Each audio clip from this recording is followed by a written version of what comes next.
very, very intense learning session for all of us, because we are going to get some wonderful tips from our investors. And I request Mithila from Team Capsavvy to come and start this event. Yes, Mithila? Yes, you're here. Thank you so much, Namrata ma'am. Ma'am has already requested everybody to sit down. I think my request say please, we'll just start this event.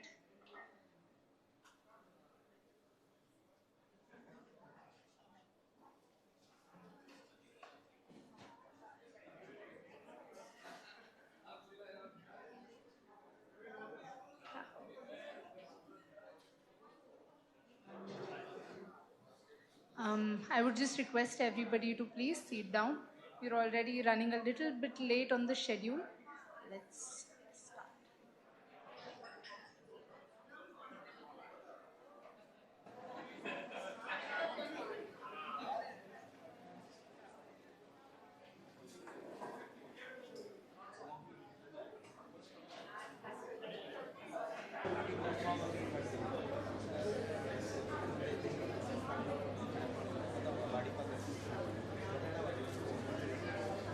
So I see most of the people have settled down. Some are in the process of settling down.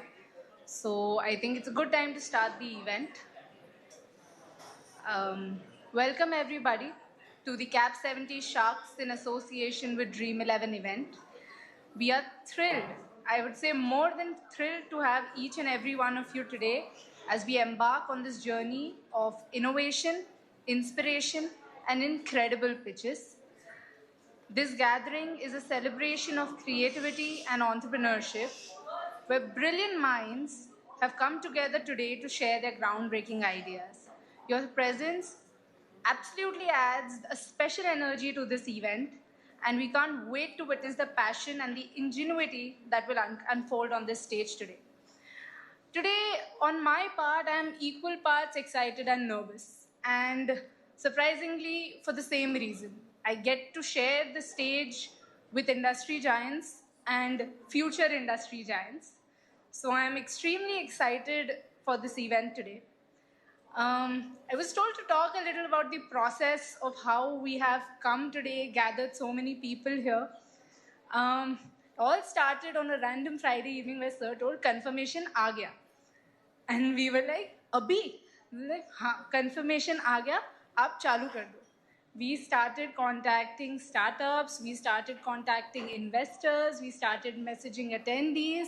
The whole process, the whole team, full सुबह से शाम तक, after the office hours भी हम बैठ के, we are calling, we are pitching, we're doing this, we're doing that. But all the efforts I see have brought two colors, because I can't see one empty chair here. I see that everybody is seated. So I think we can have a huge round of applause for everybody making it on time here today. Special thanks to Namrata ma'am as always. She's been so wonderful getting all of y'all the registration links and getting all of y'all to sign up, getting all of y'all here on time. So already I think we've taken quite a bit of the schedule. So we'll start with Anil sir.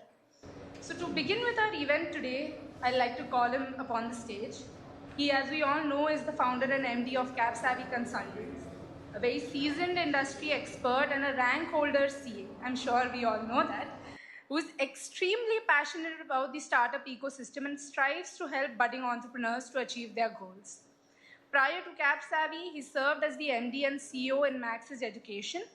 Max's Education has transformed 4,500 schools with digital classrooms. Sir personally has evaluated 300 plus projects worth $5 billion and has secured funding for the 2 billion of those. Enough of me talking about Anil sir, of his financial background. We all know Anil sir, we know all this about him. One thing about Anil sir that I have noticed is we function on a day and night system. दिन में काम करते हैं, रात को सोते हैं. Sir works on a work and no work schedule. जब तक काम है तब तक वो जागे रहेंगे, जब काम खत्म हो जाएगा 2 घंटा बचे तो भी वो सो जाएंगे. That's how he functions. So I would just, with a huge round of applause, please let's welcome Anil Goel sir to the stage.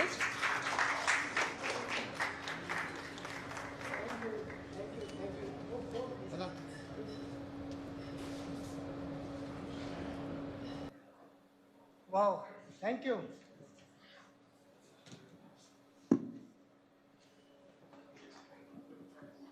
So a very warm good afternoon this Saturday afternoon. So nice to see cheerful faces, and I was fortunate enough to meet many of the dignitaries whom I admire, who have been my mentors. To see them here, it's very fortunate that we all are going to listen to them. Uh, just a brief introduction about the event, what we are going to do, and also we'll talk about few of the revealing that we are going to showcase to you what kind of format at Capsavvy that we do, and the Cap70 Shark that we have created the property, how we are supporting the startup ecosystem. So very warm welcome to each one of you, and I'm genuinely thrilled to stand before you on this Saturday afternoon, a momentous occasion for Capsavvy and Cap70 Angels. Before we dwell into the exciting developments that we are going to unveil today, I would like to express my deepest gratitude to DREAM11 team, their unwavering support and the incredible venue that they have provided to us. Is the event could become a reality. DREAM11 is, we all know, is a leader of fantasy game arena, and not only on, and they have done remarkable achievements, and it has served as a beacon of innovations and resilience. Our partnership for this event is not merely a collaboration, it's a bridge connecting the success stories of their own entrepreneur journey and the capacity that we are going to bring on table for all the business owners and startups.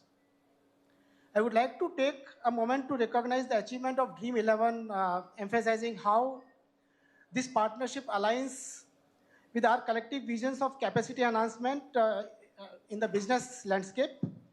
DREAM11 success story is a testament to the power of innovations and strategic management, and we believe that their experience will impart valuable insights for all of us who are striving for growth, sustainable growth.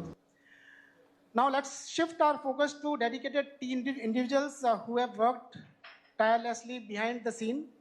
Our organizing team members, that is team of Capsavvy and Cap70 Angels, and DREAM11's team. As Mithila said, for last 1 week only, it was just decided 1 week before, and within 1 week it was too short of duration, and the entire team came together to make it happen. So it's a result of collective approach where each team member could contribute on a pivotal role, and their dedication, enthusiasm, and collaborative spirit have brought us together here today. To all the participants here, I want to express my special thanks, appreciation to your presence on this Saturday afternoon, your commitment to continuous learning, and your contribution to vibrant community in this driving force behind events like these. Your attendance is a testament to your dedication to growth, and we are honored to have you as part of this gathering. A special acknowledgement to all our dignitaries, the panelists, and the speakers. Your presence will elevate the significance of the event, and we are eager to hear your experience of supporting SMEs, startups, and corporates. So we are going to listen to you, your investment philosophy, and how you have nurtured your businesses. Let's take a moment of understanding how this unique format of Cap70 Angels, Cap70 Shark event. This platform is designed to nurture new age businesses, providing them with the support and resources they need for their business growth, making them funding ready. And the Cap70 Shark event format is not just the fostering for investment, but also it's about creating an ecosystem where they can connect with potential investors and mentors and also industry experts. It's a launchpad for innovations, collaboration, and success. Before we set up Capsavvy, I had experienced starting up financing in all variations, including from SEZ. I was part of SEZ development process when the SEZ concept was new to India. We brought a lot of insights from Chinese SEZ model. From that to EdTech, the Max's education journey, and then development finance to venture finance. So when we set up Capsavvy 4 years back, I promised myself and the rest of the world that we will be a modern business advisory. So if you see our logo also, we always say modern business advisory, by which we meant that we will ceaselessly innovate and introduce new methods of advising and fundraising and managing the businesses, and not stick to old methods, old philosophy of advising. And I am happy to and proud to share that last 4 years, we have lived up to the promise that we made to ourselves and to the world. As many of the clients and our partners, including many of you are here, they will testify this, that we have been able to create a lot of innovative methods. So we are going to unveil today the groundbreaking propositions that will transform how we perceive and practice measurement and management. The NUV, that is Nav Udyog Vyavastha, which we are going to introduce you to today. It is Nav Enterprise Success Preview, which will benefit all the startups, upcoming startups and established businesses, and the holistic management model, the product and extensive collaboration and innovation. So we have teamed up with the Delta Analytics, that is a Belgium-based company, for bringing technology-based decision-making process, which will enhance our decision-making process, which will add to our decision-making process and growth. So in conclusion, we are now entering into 5th year of our existence, and we are poised for exponential growth and increased capacity to serve the entire business ecosystem. The NAV score and the holistic management model are not just the tools.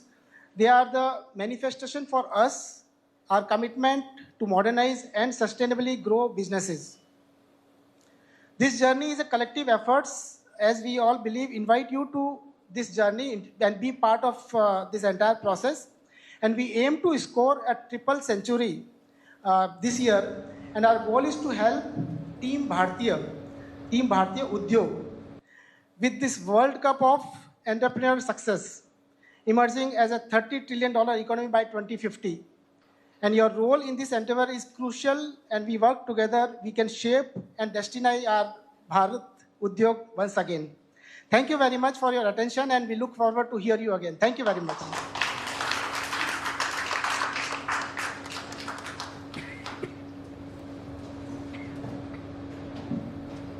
Thank you, Anil sir. I hope our Bharat Udyog wins the World Cup this time. So, I mean, finalizing the name of the panelists for the panel discussion, it might be hard to believe, but actually not hard to believe, but every time I heard one panel is being final, the name, the experience, the qualifications, my jaw has dropped every single time. So let's move towards our panel discussion. The topic for today is the dark side of entrepreneurship, navigating failure, bouncing back. So we are going to discuss the less glamorous aspects of the startup life, focusing on stories of failure, resilience, and valuable lessons. I think in the past, we've only talked about how startups have given us 10x returns, 50x returns, 100x returns, but we've not talked about what goes in the brain of the startup founder, how they have given their 100x in time to make that investment return come true. While coming up with this topic, we kept in mind the diverse audience that we have today. What is it that industry professionals, veterans, and budding startups will have in common? And what we came upon is that each and every one of us have had some sort of a setback in our journey. And each one of those setbacks has given us a unique lesson. So today we'll take a dive into the journey and the setbacks of our discussion panel members and gain insights into what they took away from their experience. So we'll just introduce each of the panelists. I would like to call upon Pooja to introduce.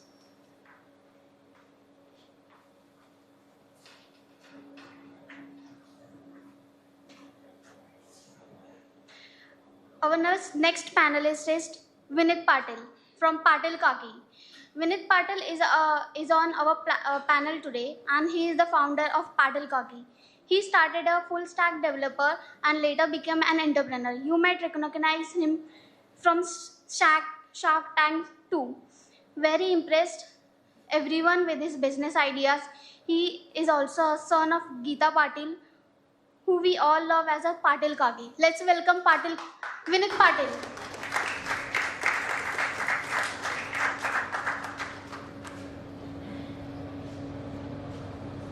Welcome, Vineet. We are glad to have you. From just a couple months back, you were on the stage pitching. Now you're on the stage on the panel. Please welcome. Next up, we have Mr. Rajnikant Patel. Sir brings a wealth of experience on the table. He served as the former MD and CEO of BSE, that's the Bombay Stock Exchange, and has left a significant mark on the financial landscape. Renowned as a mentor and an advisor, Rajnikant Sir is a thought leader at RegTech, showcasing his expertise in the intersection of technology and regulatory compliance. I would like to welcome Mr. Rajnikant Patel to the panel, sir. Welcome.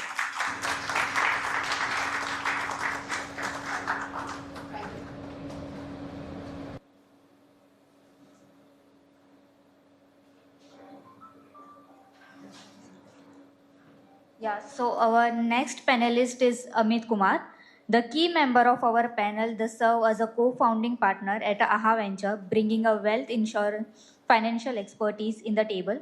With the qualification of a CA, he has decided to over 2 decides and a manufacturer in the finance domain. The Amit role is an early stage investor, highlighting his commitment to forecasting and supporting the Embark venture. He is a extensive and experienced financial contribution, signification, and the desired prosperity within our panel. Welcome.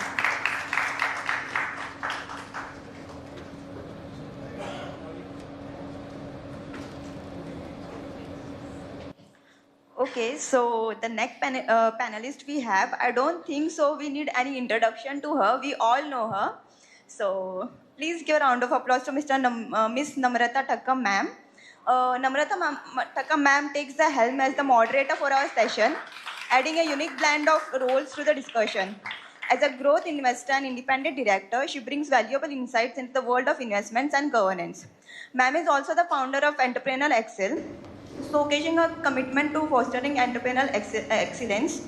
Her collaborative ventures, including partnership with Pooja Bedi at Happy Soul, a wellness wonderland, and with Anil Goyal in a Capsavvy at Cap70. Namrata's multifaceted involvement in growth, entrepreneurship, and wellness positions her as a dynamic moderator, poised to guide our panel through a rich and diverse conversation. Thank you.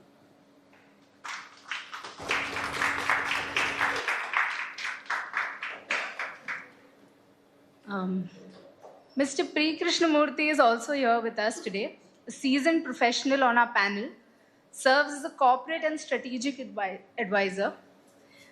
Please, sir, join us on stage. He's actively engaging in the private equity sector and venture investing space with an impressive track record spanning over 40 years.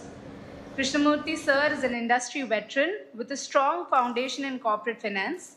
His extensive corporate experience enriches a wealth of knowledge and insights to our discussion. Please, let's welcome all of our panelists with a round of applause.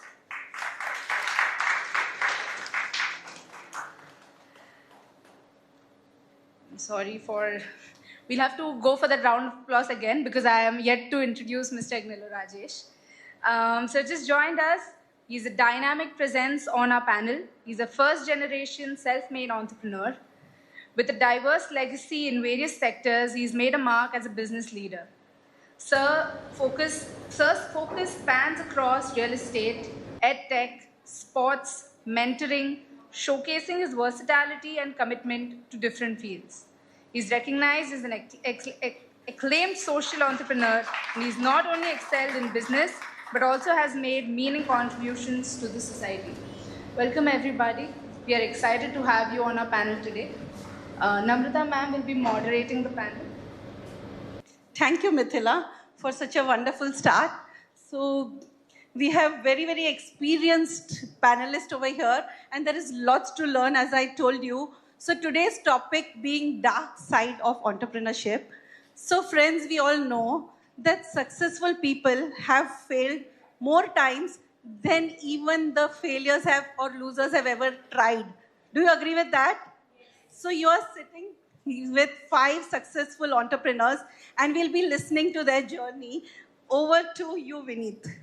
So Vineet, it is so, inspiring to see you once you were here in our Capsavvy and Cap70 as a startup, and today you got an investor, and luckily your investor has just arrived.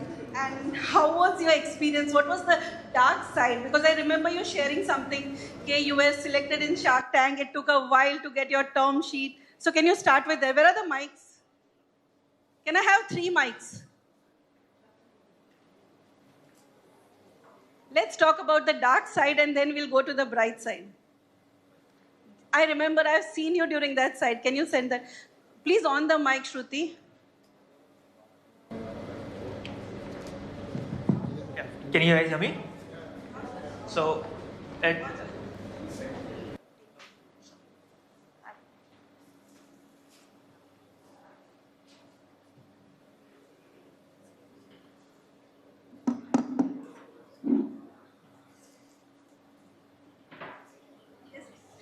So, going ahead directly with the fundraise, I think, fundraise is one of the part that you have to have as a journey of a startup, right?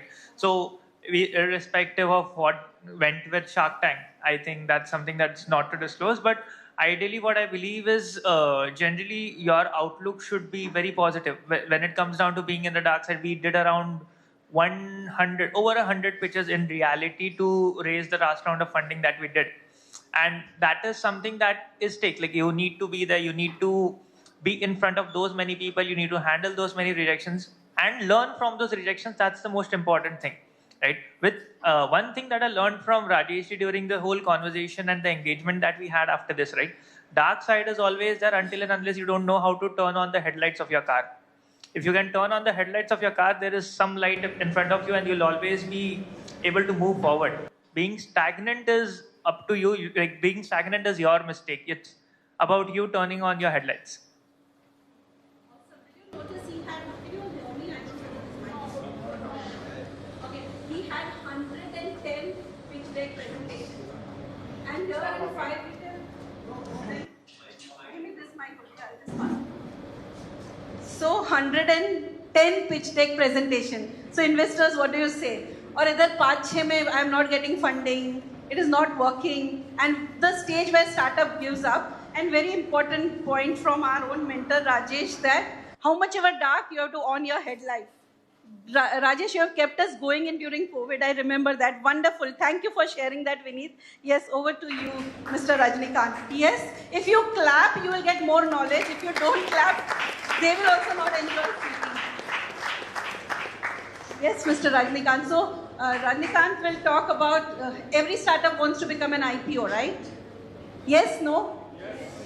Only 2 of you all. Okay. So, yes, what would you like to share about your experience on dark side? Is it working? Okay, it's on. First time I met someone and someone said, sir, 400 crore valuation.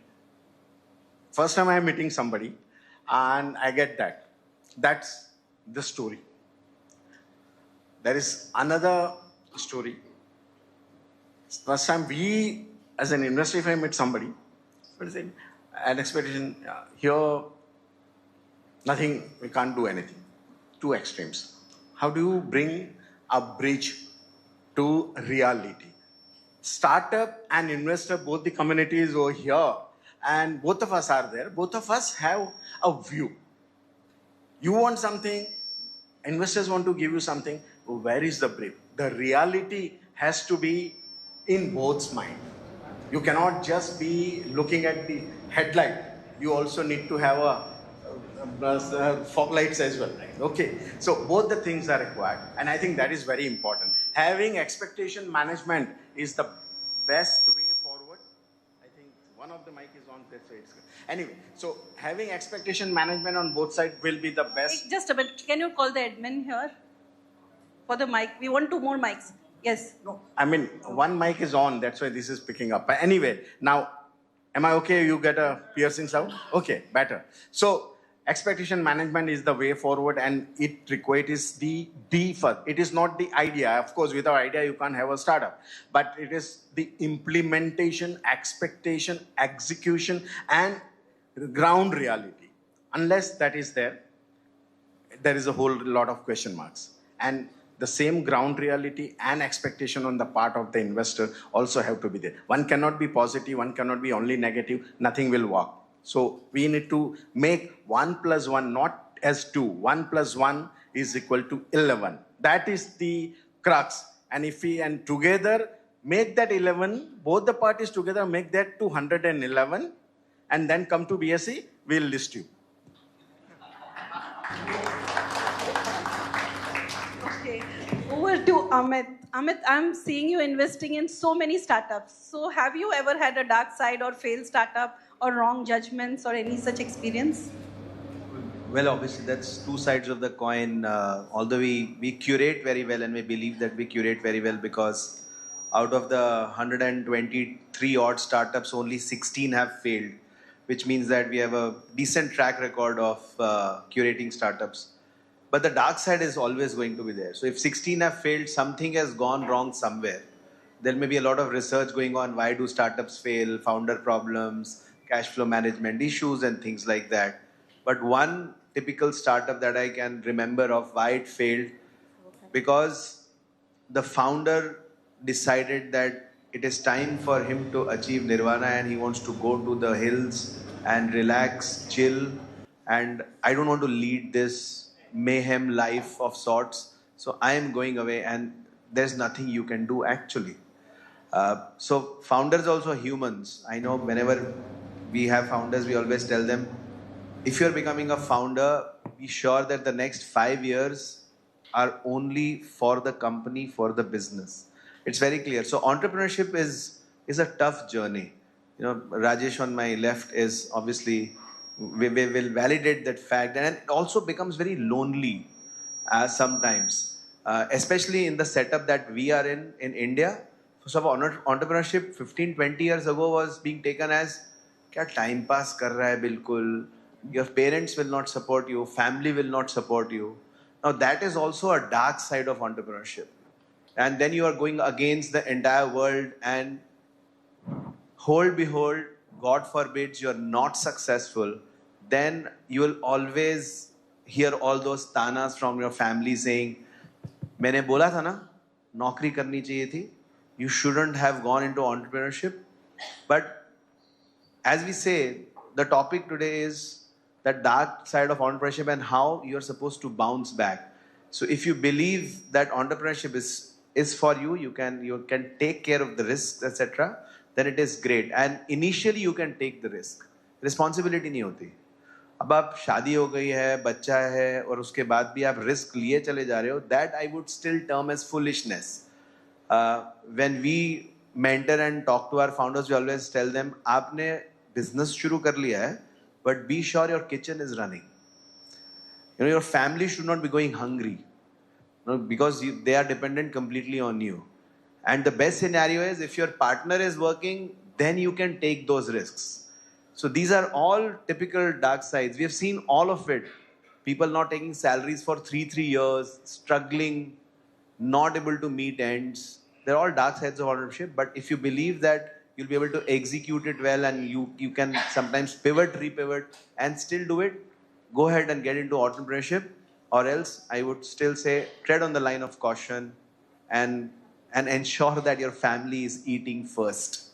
That's very, very critical. Very, very important point.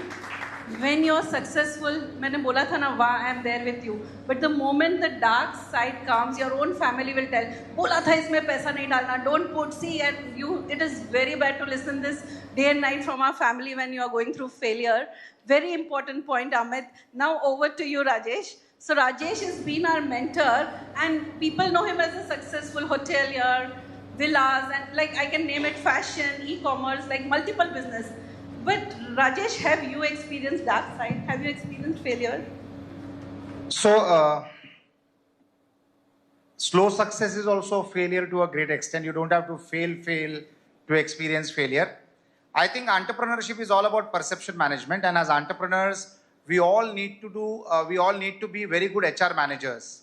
In the coming times, the challenge is not going to be of the money flow. The challenge is going to be of the talent flow.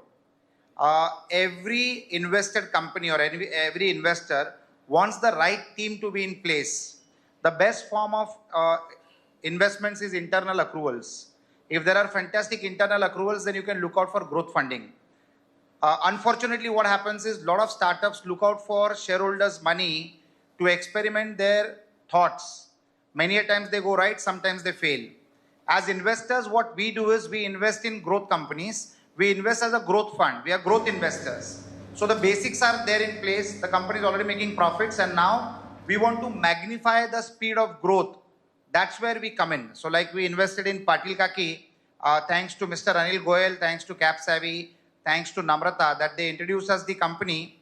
And like they say in personal life, love happens at the first sight. So for us, whenever I invest it either in the first meeting or I don't invest. It has to be a decisive meeting in the first meeting itself.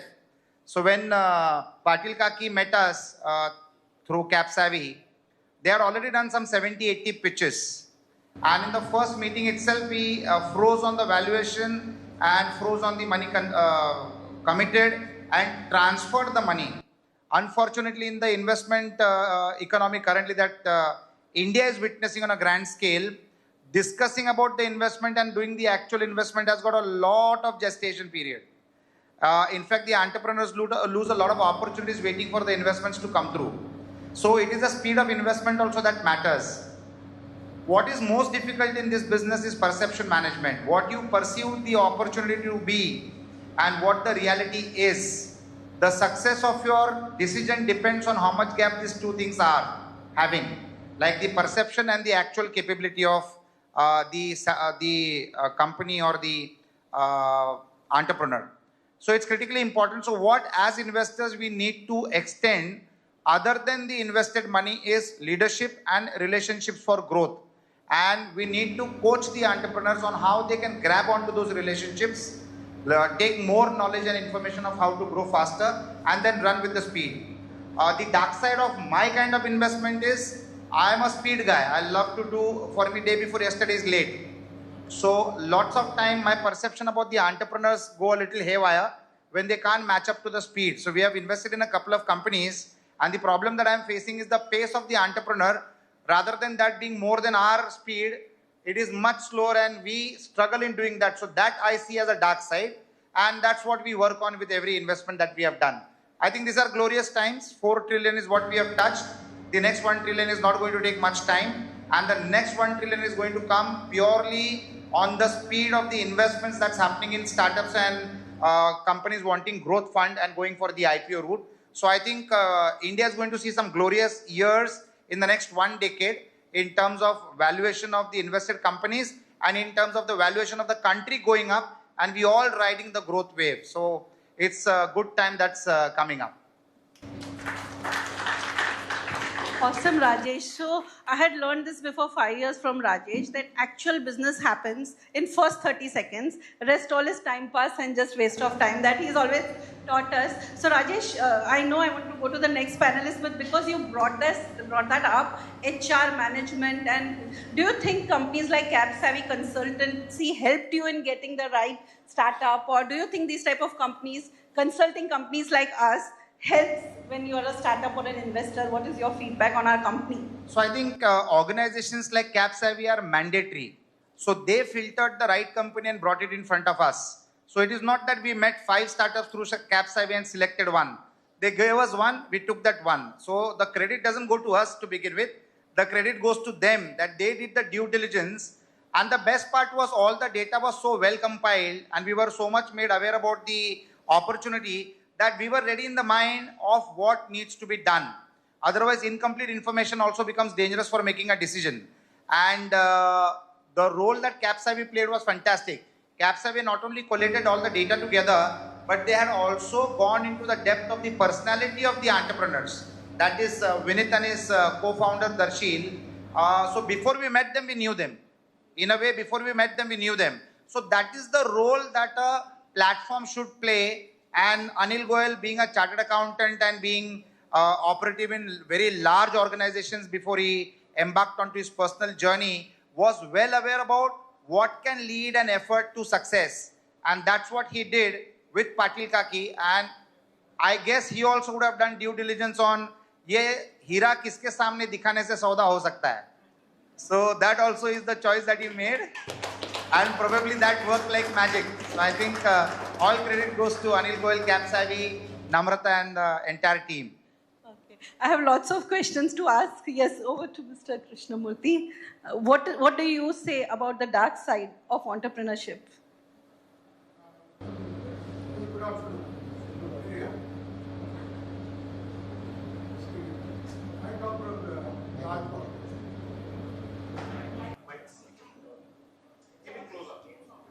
Okay. I come from the large corporate sector.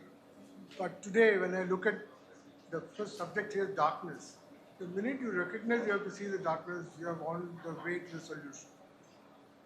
But first, you know you need to look at the dark side so that you find the solution.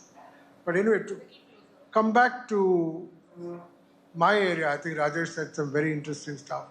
Three things. One is, I'm a strong believer in a clear strategic understanding of your business.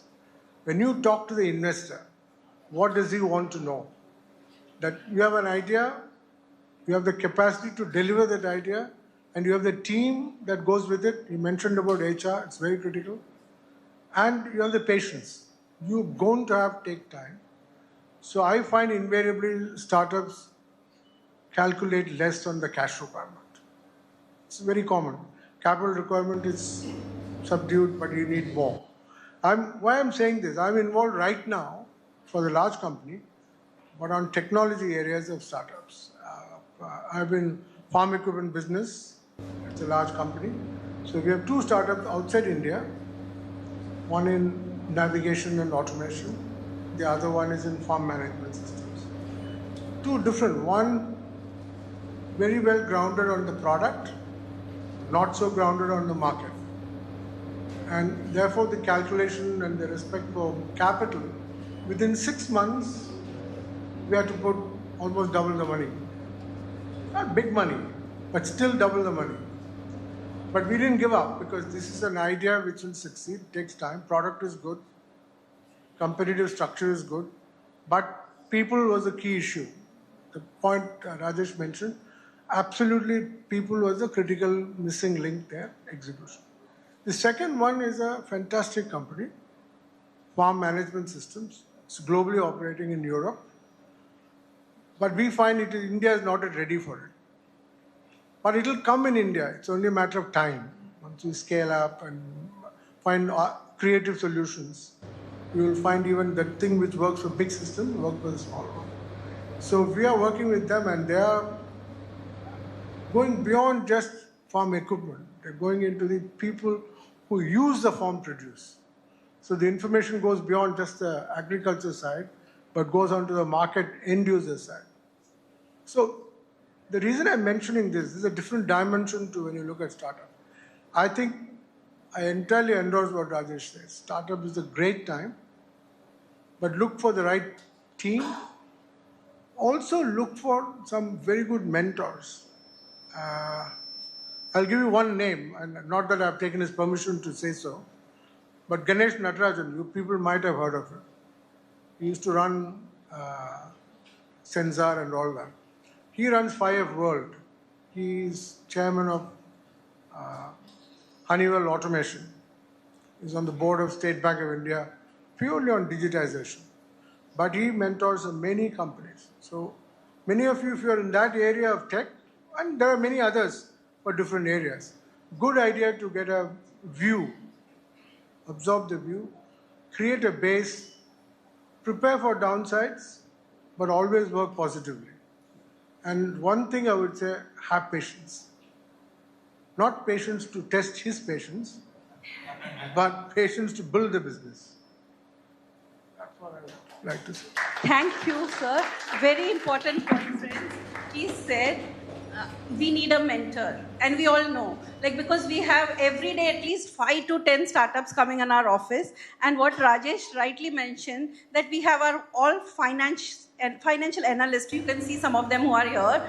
They will go through each and every startup, and what you see is the filtered 4 or 5 which are ready to invest. And that is the time we call our investors from our pool of investors in Cap70 team. And every month, I can see some of the common faces. You have seen all the pitch decks and how they get funding, and we see the testimony. So it's very important to have a right mentor, because startups come to us telling after 3-4 years of success that now we want funding. And guess what? The company is still in the proprietary and partnership. And how can we do that? So when do you need services? You need it from day one. Before the baby is born, you have to get all your due diligence, all your paperwork, everything to be perfect to get the funding. Suddenly you cannot decide that I want funding. You will lose a lot of your efforts and 4 years of work. That's why we say that consultancy and mentoring is very, very important. Yes, over to you, Vineet. One point I wanted to add here, and that is getting great importance right now. What is called the period of funding winter for startups, right? Which is actually management and governance. Please give attention to this from the beginning. The founder and the leader sets the value system here. It's extremely important to carry your investors with good and bad news. They should hear from you first than from anyone else. And the systems within the company must exude that principle and confidence.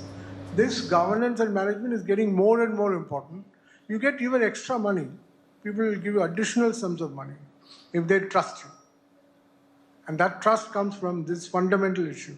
This has not been given this kind of importance it requires as much as money. Thank you.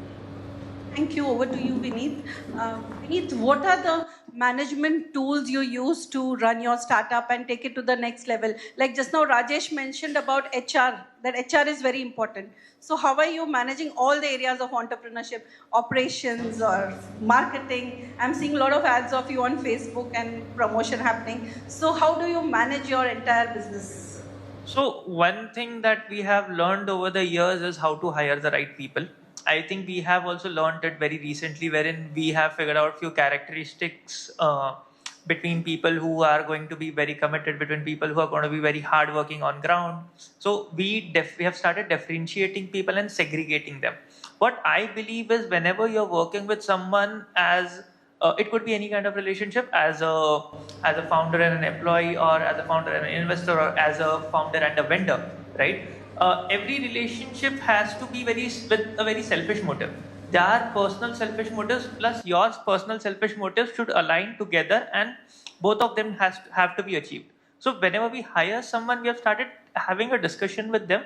What is it that you are expecting from us? Why do you want to take this job? Why do you want to work with us specifically? Anything that we could build your expectations on, that we could take you from here to here, the amount of money that you are getting paid right now, are you happy with it? Are you not? Right? These set of questions help us a lot in the filtering part of it and segregating those people. There could be people who want something that is a 9-to-5 job. They will do the 9-to-5 job and they will be happy in life. But there will also be people who want, I want to work 14 hours a day. It's like they want to, and if they want to, then why do you have a problem, right? So if they want to, then give them work. They are more happy with that kind of lifestyle. So we need to categorize these people very well. So that is how we have sorted the HR wala part. When it comes down to operations and when it comes down to scaling, SOPs are a must. Like without SOPs, nothing can happen. Like your procedures cannot keep changing every day. Even if your team members change, the role doesn't change. The role has to do X, Y, and Z things. That is required. Anyone who is assigned that role has to know those X, Y, and Z things. And those are the necessary steps that have to be taken. Next thing that we realized is building very good middle management layer. A founder, again, this is said by Rajesh itself, a founder has to work on the business and not in the business. Right? So building this middle management layer is something that will help you scale up, wherein you are having a talk with a very good vendor where you could explore some very great scaling opportunities. But if there are orders not dispatching from your warehouse, someone has to be there on ground fighting that problem. Because if you are doing that, then who will be sitting and doing your job as the founder of the company, right? So building a very good management layer is something that we have experienced is very, very, very crucial on this. So yeah. Vineet, my question to you again is, do you use any management tools to handle, like right now, are you really on the business or you are getting on the business and the way you explained, I feel you are still in the business. I might be. See, for us also, it's in the growth journey, right? If I am doing something wrong right now, it's that I do not have enough wisdom to understand that I am doing something wrong right now, so right? Is there any management tool which you are using to handle all areas of your business? As specific in terms of a software, no. In terms of having SOPs and stuff, we use basic Google SOP comes in operations. I'm talking about all areas of entrepreneurship. We use Google Sheets for reporting. That is what we use. I might have not gotten your question very right here. Okay, no worries. Over to you, Mr. Rajnikant. Do you use any management tool to manage your entrepreneurship journey?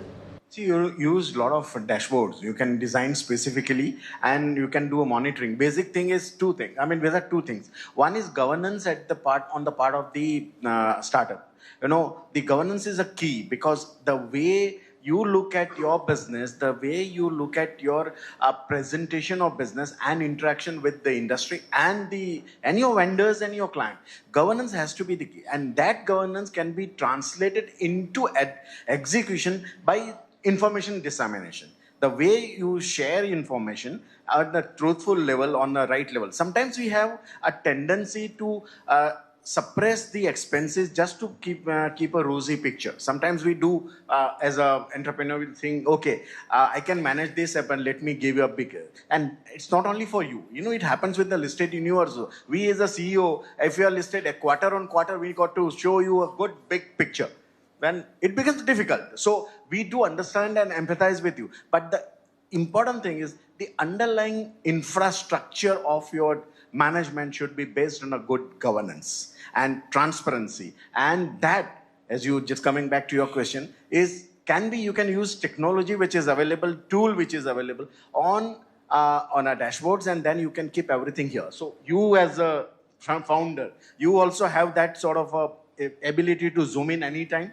The investors build his trust level. You know, that is very important for an investor. Sometimes it really happens that you do double of whatever was invested and you never realize markets can, or the changing environment can make you. If the investor believes in you and he knows that I am being updated of all the journey and the ups and downs, then he wouldn't mind, because he has already put in some money and he would definitely like you to succeed so that he can succeed. So basically, sometimes, you know, the dark side comes when there is a miscommunication or there is a deficit of a trust between the two parties, investors and the entrepreneur, on the founders. And that's where the thing starts going wrong. I think it is utmost important for the startup and, of course, for the investor also to understand the positive side.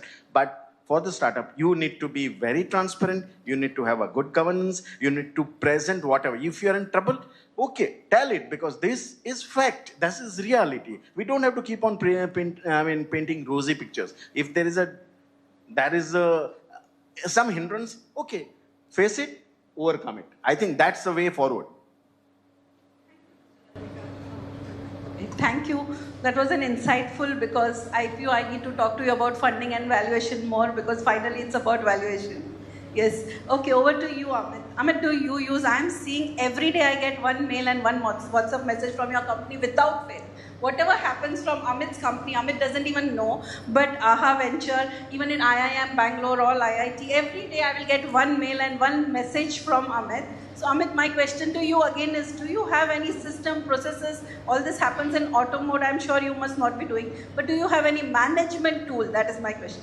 Yeah, I mean, we have built an admin panel at the back end since 2015-16, wherein all the investors that are coming in, whether the startups, lead management, investment management, commitment management, everything happens at the back end. When an auto email goes, it just goes from the system. So that's the advantage of having a co-founder who is a technologist. So that really helps us to manage everything at the back end. when it comes to you're getting a WhatsApp message or you're getting emails, etc., everything is typically automated. Like if now my partner is sitting in Europe holidaying, that does not mean the email wouldn't come. It just comes automatically because everything is scheduled. Mailers are scheduled automatically 2 months in advance. So all these things typically happen very consistently. So yes, we have an in-house management system that we have built. We also had an app, by the way, but we discontinued because 3-4 years back, the regulator was not very happy with platforms using apps because it felt that it will all tantamount to private placement, rules being not met, and that is the reason we had to stop the app. And you'd find that if there is an app, keeping a track of who's logging in, who's logging off becomes very, very difficult. So we have stopped that. So we just have our own in-house built management tools that we use. There's no particular tool which you are using and you can recommend to all our startups. I'm just trying to help them to manage. No, I think initially you can do a lot of, so there can be a lot of them. There's Zoho, there is Google as a big suite is amazing to use. You don't have to go anywhere. So these are some of the things that you can use. There are a lot of open source project management softwares, task management, ticket management, a lot of things are there.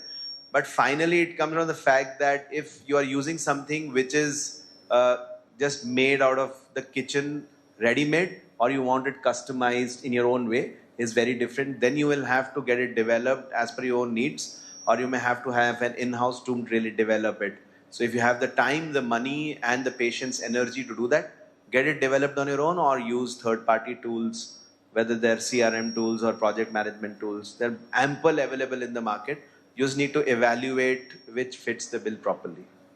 Yeah, right. There is ample available, but for every different function, we'll need different tool. That is the challenge. We need one tool which helps us to track everything that we can see clearly. How am I doing in marketing? How am I doing in my numbers? How am I doing in my operations? So one tool which can decide everything. Do you have any such tool? No, that's a tough one actually. As I said that you can go to an SAP or you can go to anybody else.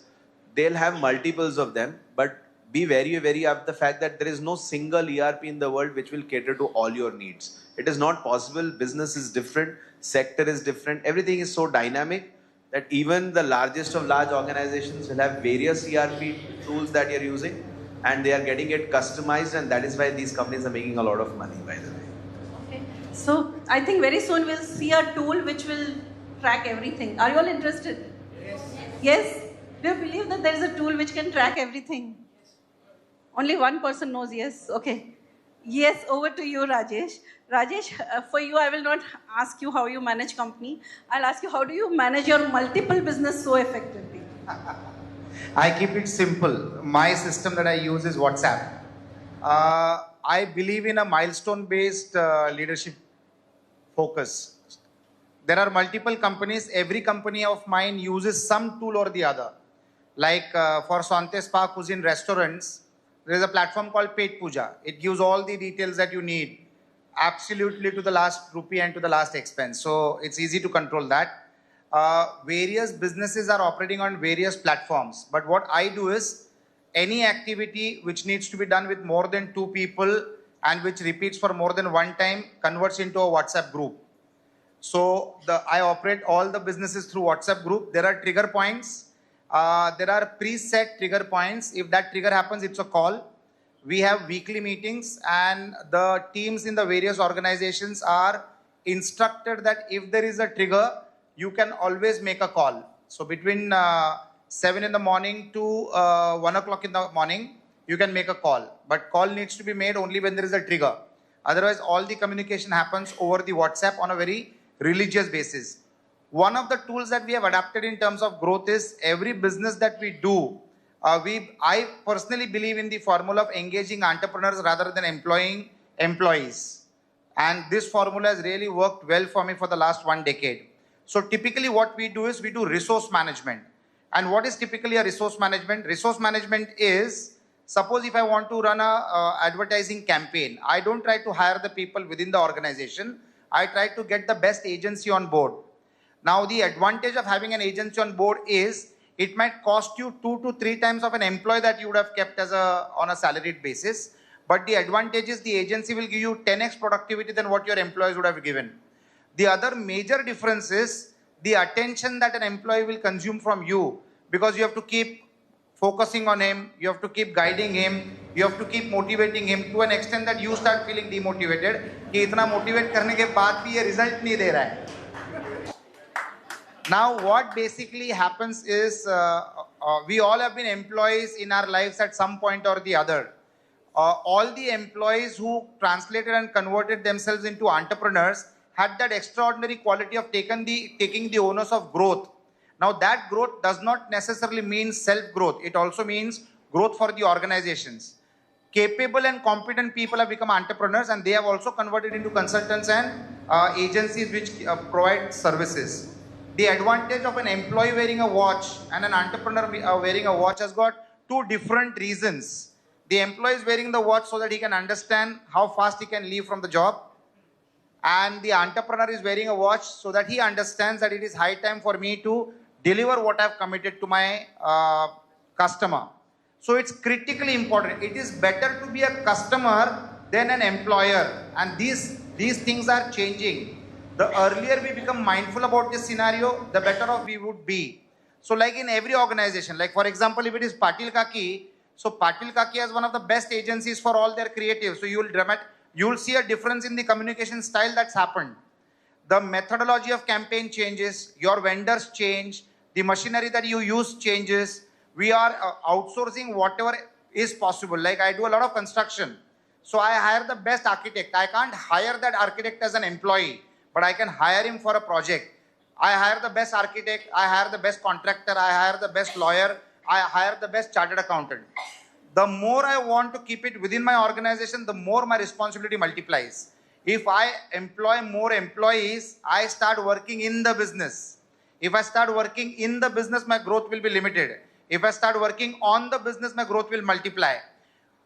Managing resources is the key. Whether it is customer acquisition, whether it is advertising, whether it is chartered accountant services, whether it is legal services, whether it is trademark services, whatever you do, if you can create an ecosystem where all these resources become your common thread amongst the variety of businesses that you do, life becomes easy, life becomes simple, your efforts become productive, and the most important aspect is your time and money becomes the most productive as you would have otherwise generated by hiring 1,000 people directly under your scope.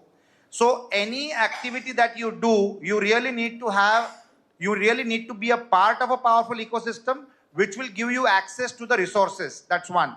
Secondly, when you see a hit movie, that movie has become hit because the guy who has planned that movie has taken the best director, the best actor, the best producer, the best production guy, the best advertising guy, all the elements in the right way so that you can win the game or make the movie a hit.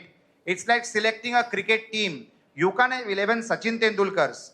You need to have one Sachin Tendulkar, you need to have one Sami, you need to have one KL Rahul, and that becomes the winning team. You might lose some, you might win 10 times in a go and lose some, but that prepares you better for the next time. So it is critically important on how you plan your business and how you plan the processes that you want to deploy in the growth of your personal organization or the organization in which you have invested. Wonderful tip, Rajesh. Amazing. This was very, very helpful.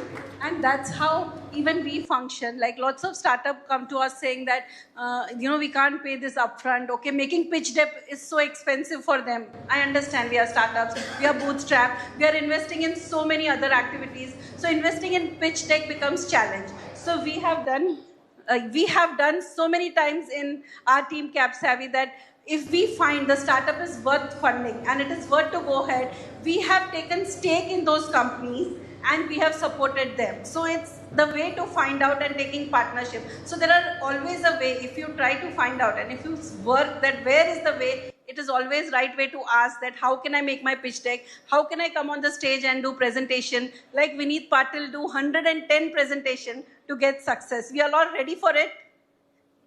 Yes? Okay, at least 25% of that. Yes, over to you about management tools. It's very interesting listening to all of them. And there are all many, but now big corporations will have enormous number of tools. I was just telling Rajesh, whatever you're doing partly because you're a much larger corporation. Whereas you all going to be startups, it's a small, very focused people organization. So you need to access these things externally initially. With some groups, maybe like Capsavvy, I don't know, or maybe on, like, for example, Rajnikant mentioned dashboard, which I find in many corporations very useful tool for managing the small businesses. You do it by periods. Some things you look at every week, something you look at every month, something you look at in terms of every 3 months, etc., etc. So it's important that you recognize. I said mentor in my first piece of information. Here you should look at alliance and partners, because you may not be able to have the ability to access resources like Rajesh did. He will get the best chartered accountant, which is what we all do in a large company. Get the best CA firm, get the best legal firm, get the best tech firm, etc., etc. How will you get them is the question. But suppose you identify priorities. I think Patil said that. Identify your priorities, get the best inputs for those. If not internally, seek outside help. Because you may not be able to have all the expertise within your company.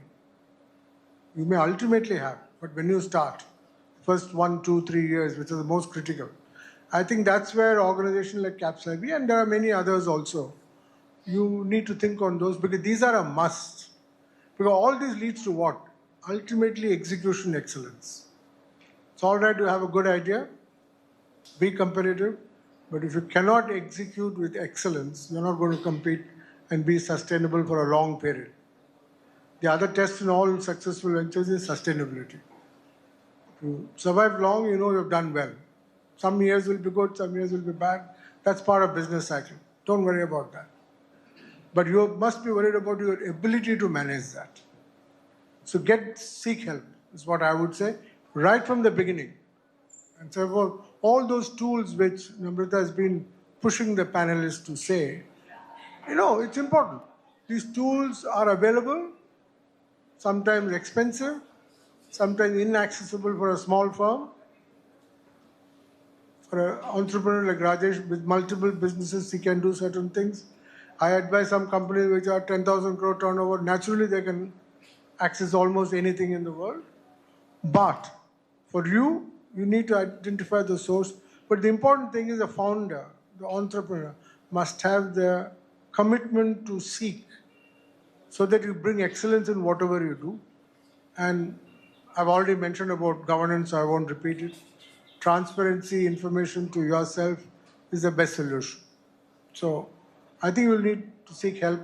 And organizations like Capsavvy, and I'm talking to Anil on that, and that's where they can help create the resource base which you can access and execute, but within the organization. Execution has to be from within, not outside. Only seek help to set it up. So I'll just... Yes, please. So I'll just like to add one thing. Nothing is impossible. My suggestion to every entrepreneur is always try to engage people who are bigger than you and better than you on your terms and discounted payment schemes. And people do that. People do that if they see the fire in you, that you can get cultivated into a big client for them, they cooperate. Let me give you a live example. We are constructing just a 60,000 square feet building in BKC. 60,000 square feet building is a very small building. Very large revenue-wise, but very small size-wise. The contracting company which is executing my project is one of the largest contractors of India. It is called NCCL, New Consolidated Construction Company Limited. I will explain you their scale. They can deliver 50 lakh square feet in a span of 30 months. That's all. They constructed the Hindustan Lever office on Andheri Highway, 24 lakh square feet, they delivered in 22 months. Now that is the scale of their operations. So can you imagine a 60,000 square feet is smaller than the toilet block that they would be constructing in a 50 lakh square feet structure. In spite of that, they do it for us, and not at a very expensive price, again at a very competitive price. I always tell people that you need to, the best share or the best stock to invest in is a human being, is a relationship. And the only ship that can never sink is a relationship.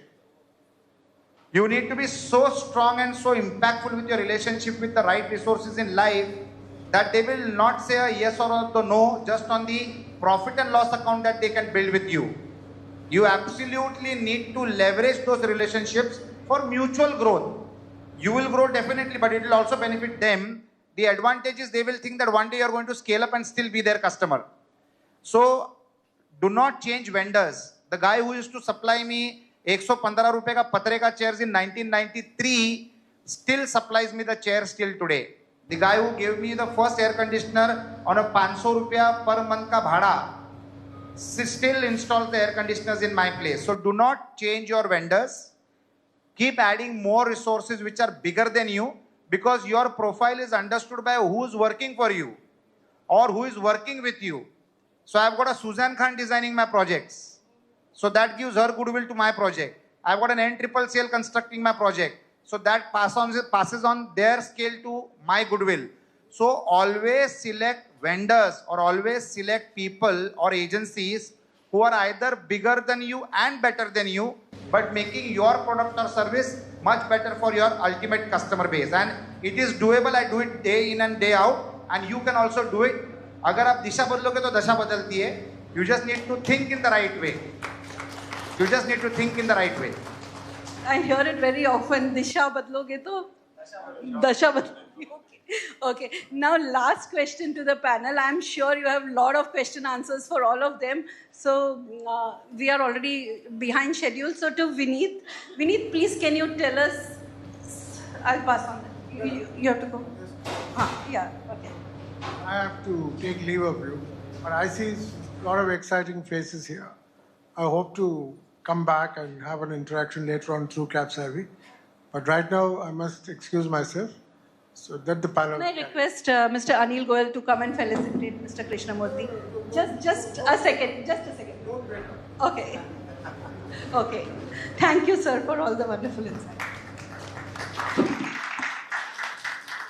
Yes, Vineet. The one lesson and the one learning, Vineet.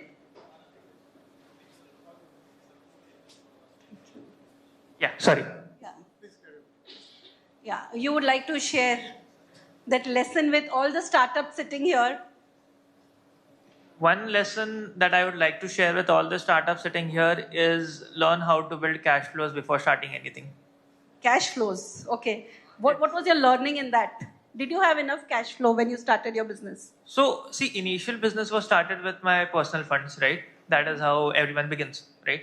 But the problem that I faced initially is not having the right understanding about finance. I am a tech guy, right? So, when I started learning about cash flows, I realized that my perception on what I'm doing versus what's actually happening can be two different things, right? The learnings that I got is because of my friend Tushar, right, who is a CM. Once he entered with us and he collaborated with us, that is the time when we got all the financial knowledge. If we would have had that knowledge at day one, we would have done a lot of things very differently and we would have avoided a lot of pitfalls, right? That is one learning. Like cash flow is super critical for anyone at any stage. All the startups, please get your finance right before starting your startup. Yes, over to you, Mr. Rajnikant. I'll just like to add to what he said, that when you start, and generally startups are basically started by specialists because you have that specialist knowledge and idea and you want to do it. But the common finance is the common, is the lifeblood of business. If you don't know finance, your best of the ideas can actually go waste. And therefore, if you don't have that expertise, that knowledge, please get advisor or a mentor or a consultant on that, because finance is a field which not everybody who is a fintech company may be, but otherwise not. So please do that. And when you go for that mentor, I think what Mr. Rajesh said, same thing, that you got to go look for the best one. It might be a resource drain. Initially, you might feel that it's a resource drain, but what actually that can reap you and that can actually provide longevity to your dream, your project, and make your project sustainable. So that is where you got to do that. Without finance, nothing runs, frankly. So you remember that. And when you have that sort of a thing, please distinguish between your expenses, your spend, your investment. Don't confuse the two. Investors' money is for investment, not for spending.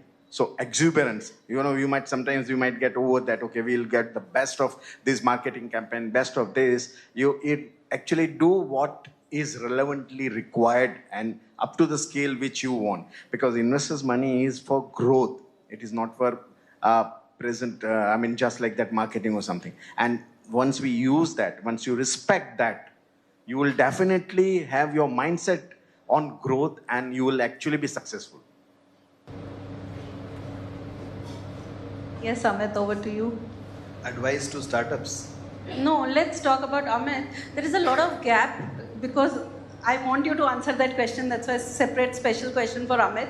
There is startup always wants a good exit, 100 crore, 200 crore, which is very common nowadays. And investors want a good deal and negotiation. So till what time can investor just go and startup just go on burning their money? And what time is the time to let go? Well, what is the bridge, which is very complicated, which is happening right now? So can you help us with the bridge that when should a startup give up and when should an investor close the deal? So I think it's a very tricky question of sorts. When you say, okay, come on now, let's shut down the business, go off. Well, as I said, that if you feel that this is not going anywhere, that's the time as a founder is the only one who can decide that this business is not going to give me any cash flows in the future. So let us now shut down the business. Now, from an investor's perspective, see, the perception of investor and the way the DNA of the investor is very different. One, the investor does not love you, as simple as that.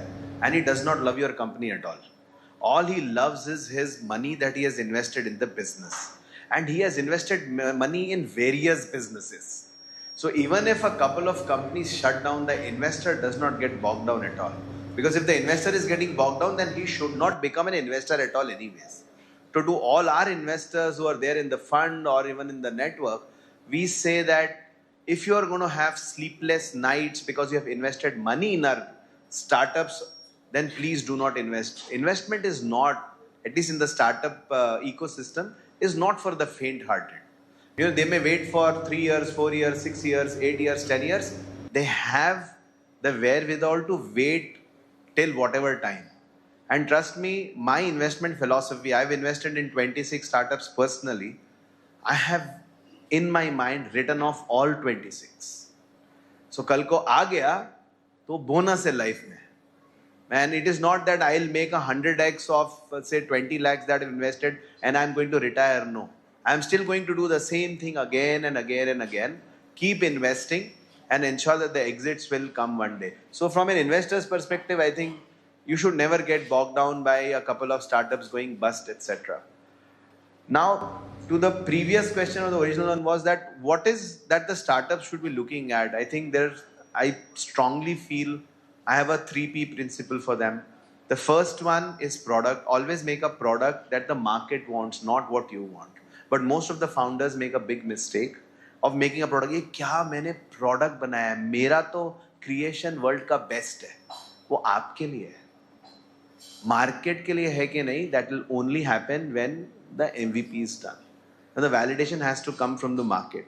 Second is perception about, like you said, will I get 100, 200 crore exit and then I can chill in life? The 3 things that I want is I need a villa, or maybe a penthouse, a private jet and a yacht.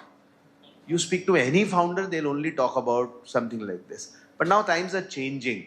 So the perception is run after value creation, valuation will follow automatically. So that is very, very creative. The last but not the least, which is also essence of today's panel discussion, are the founders supposed to get bogged down by failures? So persistence is the 3rd P that is there. Even if you are failing, please remember one thing in life, that the enterprise has failed, entrepreneurs never fail.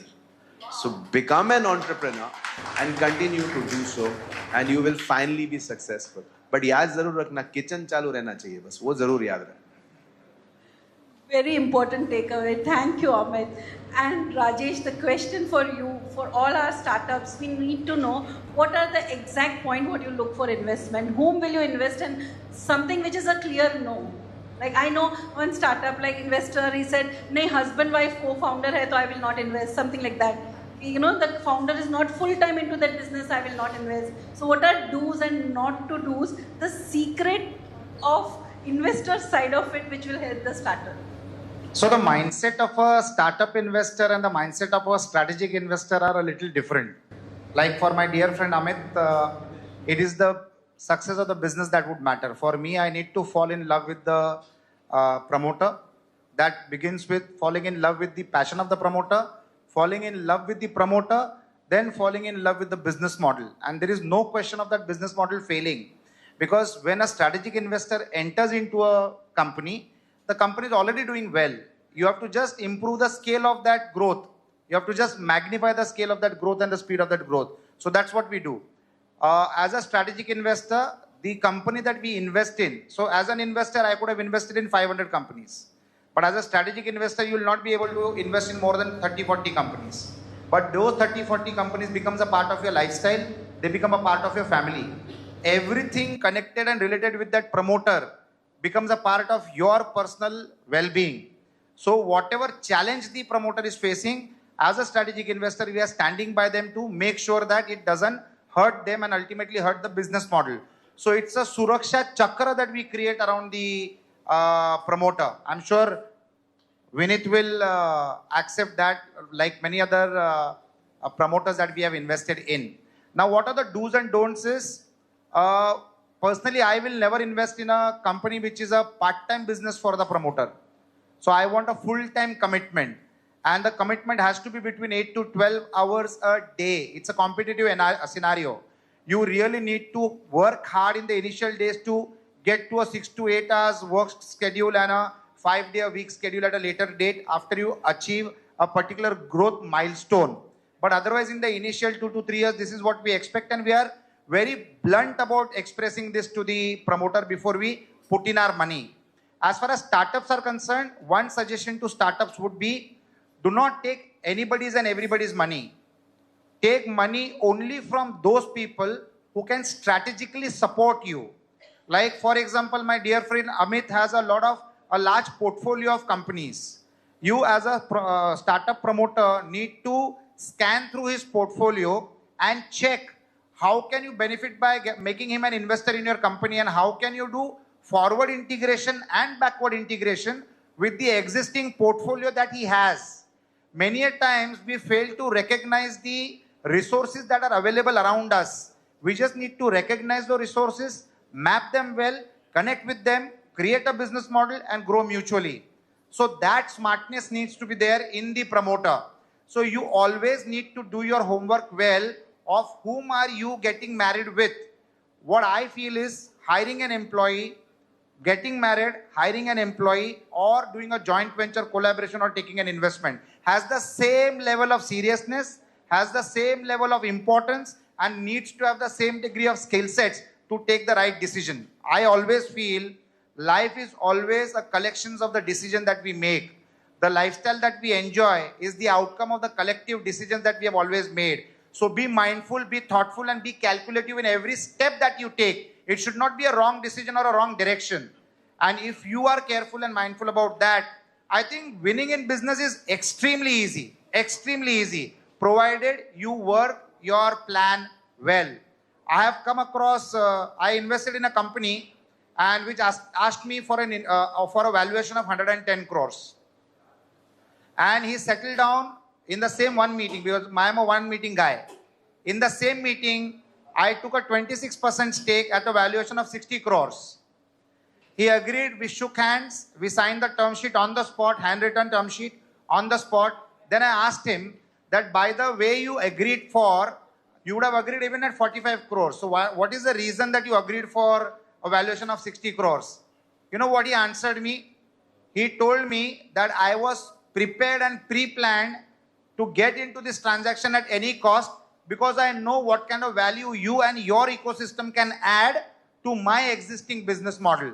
And this business is a large, well set up business in the haircare industry. They have 27,000 salons as their clients already. So you can imagine the scale of the entity. So he is a very, very well prepared entrepreneur who really knows how to make his moves. And I would have been his second or third pitch. It is not that he has done 100 pitches. He knew what he wanted, and that's how he got us on board. So it's an investment that I have done with me and my partner. We co-invest together in entities, Mr. Kailash Biani and myself. We are equal equity holders and equal investors in opportunities. And he was prepared in advance that he wants to get into a association with us.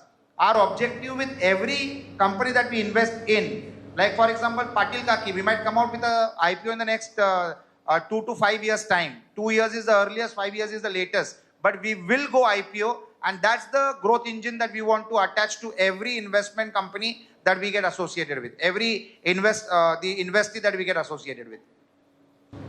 Thank you, Rajesh. This was a wonderful insight. So now, because we are running, thank you for clapping, Divesh. At least some people enjoyed and got values. So now, because we are running short of time, I will take only 3 questions, and you have to tell out of the 4 whom you want to ask. Okay? So any questions from the audience? Anyone? For anyone? Everything clear? Everyone ready for funding? Yes, please.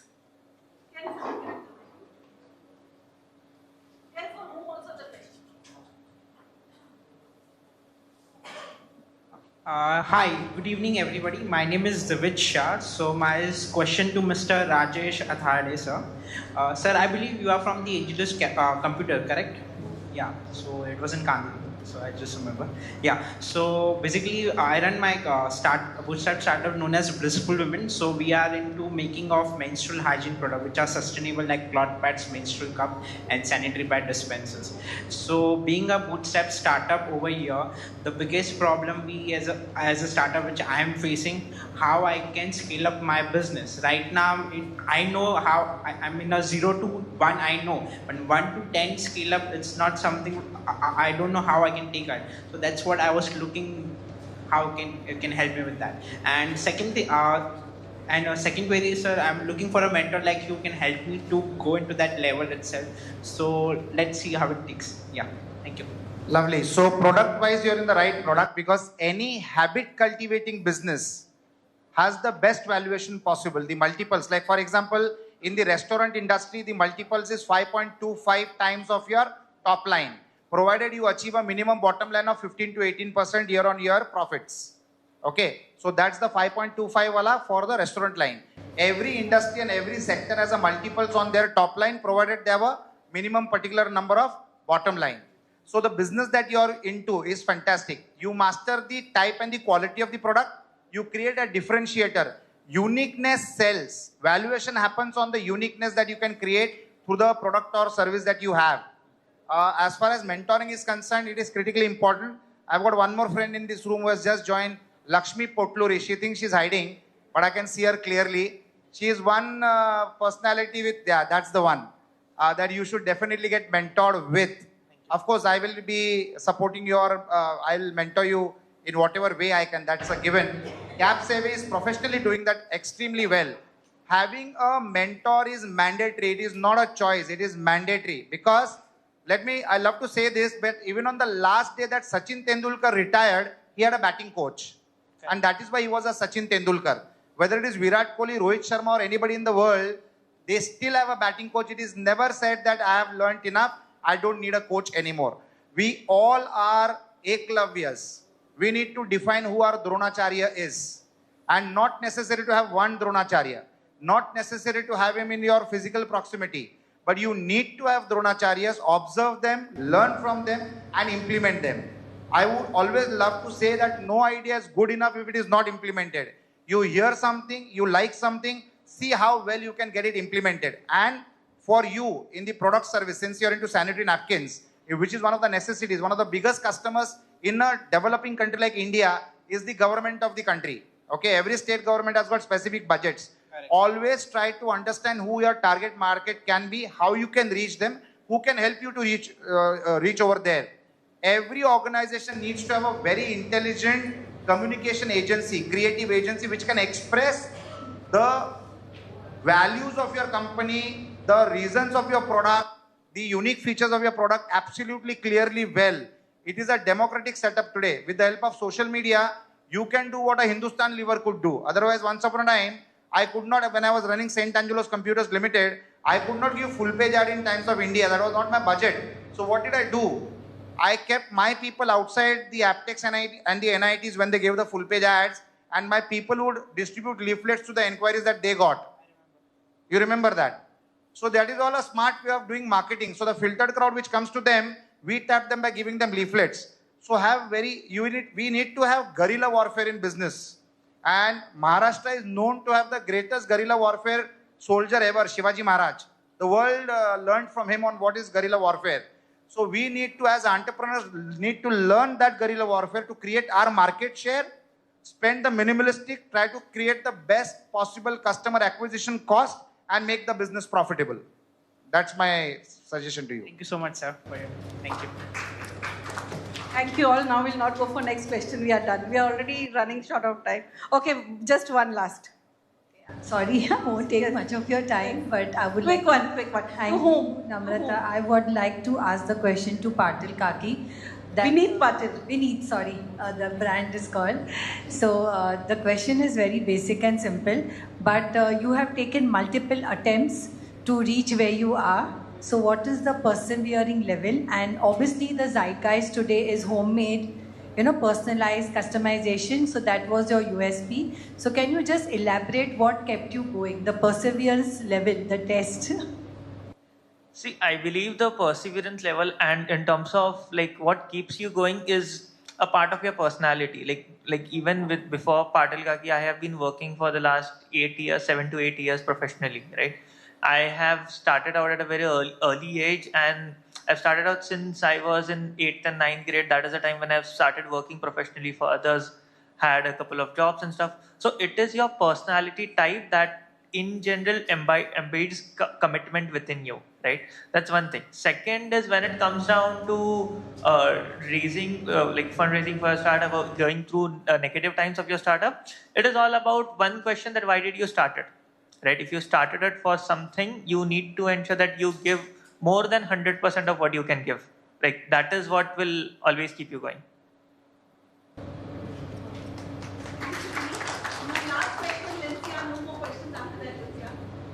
Hi, my name is Lincia. So I have a podcast, and I've noticed in the last 6 to 7 months, I've been investing in this podcast. I have like an entire team.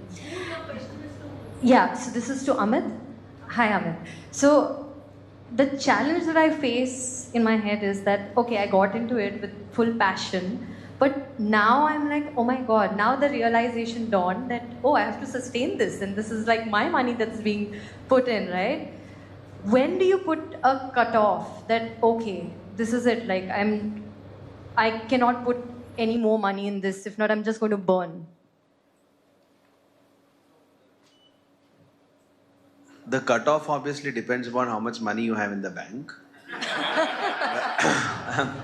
And out of that, how much have you committed to this entire cause? And that's the reason, people like Rajesh, Asvi exist as investors to then go and raise capital from outside.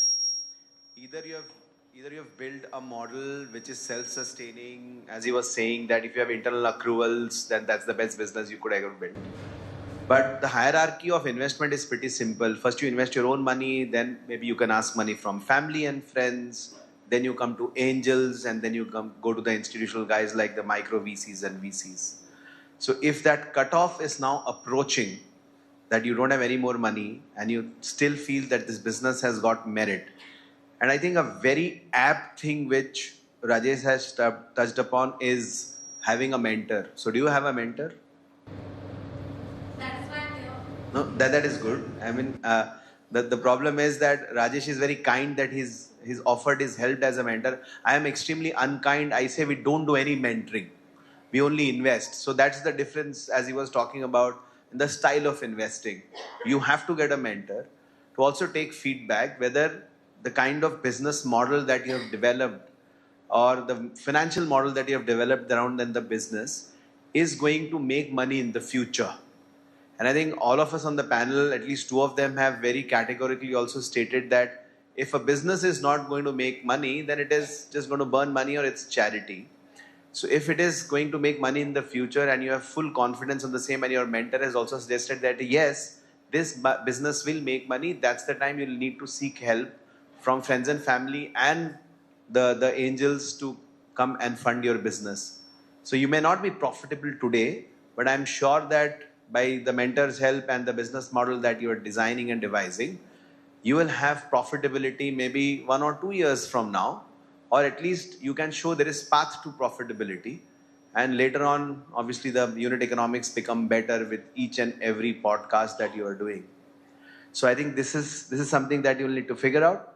But long story short is that if you are finishing money in the bank account and you feel that it's going to finish in the next 3 months, it's high time that you will need to now go for external funding if you don't have any more funds. Normally to our portfolio companies, we say that we should have a runway of about 6 months. But since you're extremely early stage and you can bootstrap for another 3 to 4 months, this is the time you need to go and seek external help. Thank you all for phenomenal. Yes, Tejas, we are already running short of time. You can burst. Huh? Yeah, okay. Yeah, okay. So now over to, because we have lots of mentors, friends, we had given you a networking opportunity of 1 hour, which you could have leveraged. Trust me, very, very dynamic deals have happened only in our networking event. Those who are attending our Capsavvy and Cap70 events since 1 year know. Like Mr. Naveen Kumar, we both were just at a panel sitting there and we started a startup. Mr. Parimal, we have been living in the same complex since last 30 years, but started doing business just last year. And there are so many good mentors sitting here, Mr. Ashish Rego, and those who don't want to speak up, Mr. Rajesh Doshi, who's sitting here. You should understand his business model and how he's running an awesome entrepreneurship. He'll call us for visits also at his company and factories. So please make the opportunity and meet everyone. Don't sit here. You all should visit Ashu's office also, Ashu Talwar. Mr. Mahendra Mehta, I had done Landmark with him in 2010 and we are still friends. So you'll make some very, very lovely connections. So please meet people, do networking, talk. Don't sit with fixed 2 people like how these 2 are just sitting with each other and talking. So don't do that. Meet lots of people, and over to you, Maitri.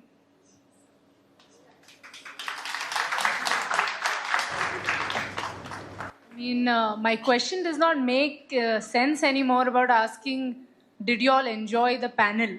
Because in the beginning, when I was introducing the panel, I thought I'll make a list of all the insights so I can highlight it later. But I mean, I just cannot sort out which insight is more important and which one can be ignored. I mean, when I was younger and we were asked to highlight something in our notebooks, we didn't know which part is important. We used to highlight the whole notebook. This panel discussion was just like that notebook. Everything was so important, so well elaborated, not just the depth, also the width. I mean, not just going deep, but also giving the details. So thank you so much, all of our lovely panelists. I would just like to invite Mr. Anil Goyal to felicitate all of our panelists.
Please, can we have the round of applause coming in? Anil sir would first facilitate Mr. Ignolo Rajesh. Such great insights and all questions asked with great detail. Thank you so much, sir, for being on the panel today. Next up, we have Mr. Amit Kumar. I mean, the witty comments that he gave us, he kept it light, he kept it detailed, he had it all. Thank you so much, sir, for being on our panel today. Rajnikant sir, I mean, as I had introduced him, he brings a wealth of experience on the panel, and we all saw that today. Thank you so much, sir, for blessing us with your experience and knowledge. Last but not the least, Mr. Vineet Patel. Few months back, he came here for funding. Now he's here getting acknowledged as a panelist. Come a long way. Congratulations and thank you. And how can we not mention Namrata ma'am? So wonderfully, she's led the whole way for the panel discussion. All questions so well structured. And she got out all the juicy insights for us. Thank you so much, Namrata ma'am.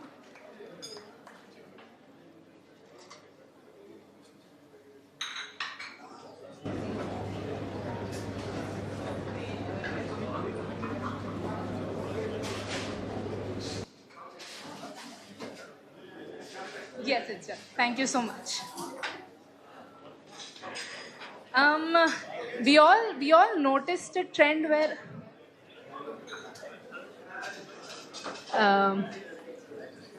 we still have a small segment. I would just request everybody to be still seated.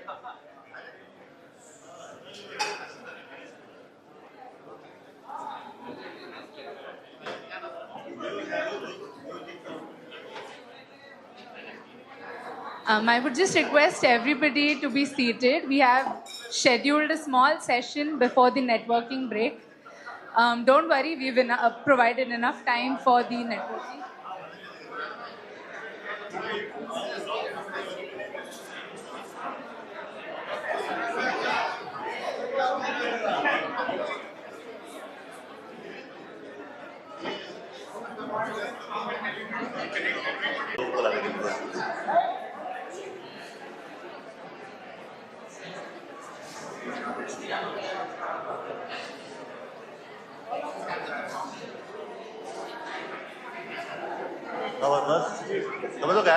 See on the other side of the. Come on, off the dais also. We need to see you seated. No, in fact, as Rajesh ji mentioned, that mentoring is important. Now, sitting down and listening very carefully and attentively is equally important. Can I please request Mr. Rahul, Mr. Nayan and Rajesh, you can sit here and talk. Rahul, please be seated. Amit, you're called here. Please come here. Or Neelu, please take a chair. Tejas, please take a chair. Are we ready to start? Are we ready to start? Yes. Hello. Dipti Jaiswal. Can I request Miss Dipti Jaiswal? Hello. Dipti Jaiswal. Can I request you to please sit down? Please sit down. You cannot stand there.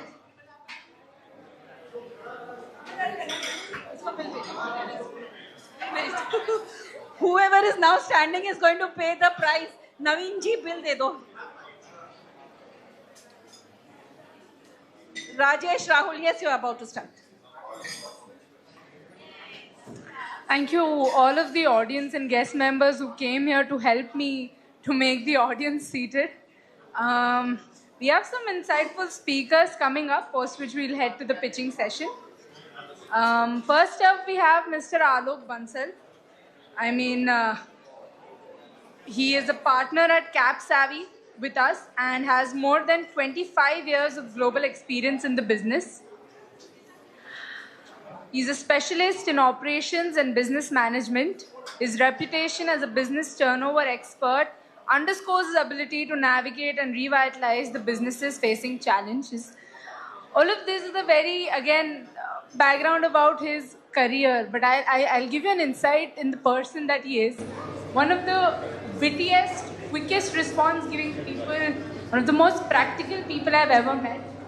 It's my honor to invite upon the stage Mr. Alok Bansal, who will give us a very insightful speech today.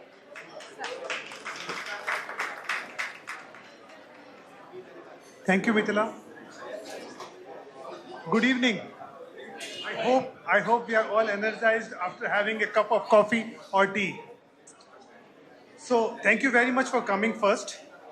And we just witnessed a very insightful, enlightening discussions. And what thrills me actually is the number in which we have turned out to support our commitment, to provide our commitment to the startup ecosystem, despite the title being the dark side of entrepreneurship. So which shows that we are still supporting the startup ecosystem and we are not against it. I'm here to present a holistic business model, which is actually the need of the hour. Of course, after this panel discussion, I am at loss of words to what to say, because everything what I'm going to talk about has already been discussed by the panel. Be it Amit or Rajeshji or everyone, they all discuss all aspects of the business which needs to be put together. But you still need a master guide. You still need one holistic tool, as Namrataji just mentioned, that you need something to govern your business, to run your business, to look at every single aspect as an entrepreneur. So let me present now. So we're talking about a holistic business model and a score. See, we all discuss every year in every board meeting, what is my top line? What is my rate of return? What is my return on investment? How my bottom line has increased? But we are not checking what is my effectiveness in management within the past year and how I am, or whether I am improving my effectiveness year on year. Whether I'm good at management, whether I'm becoming a better person, whether I'm becoming a less stressful person, whether my quality of life is improving as an entrepreneur, or I'm just getting into more and more mess or more and more stress.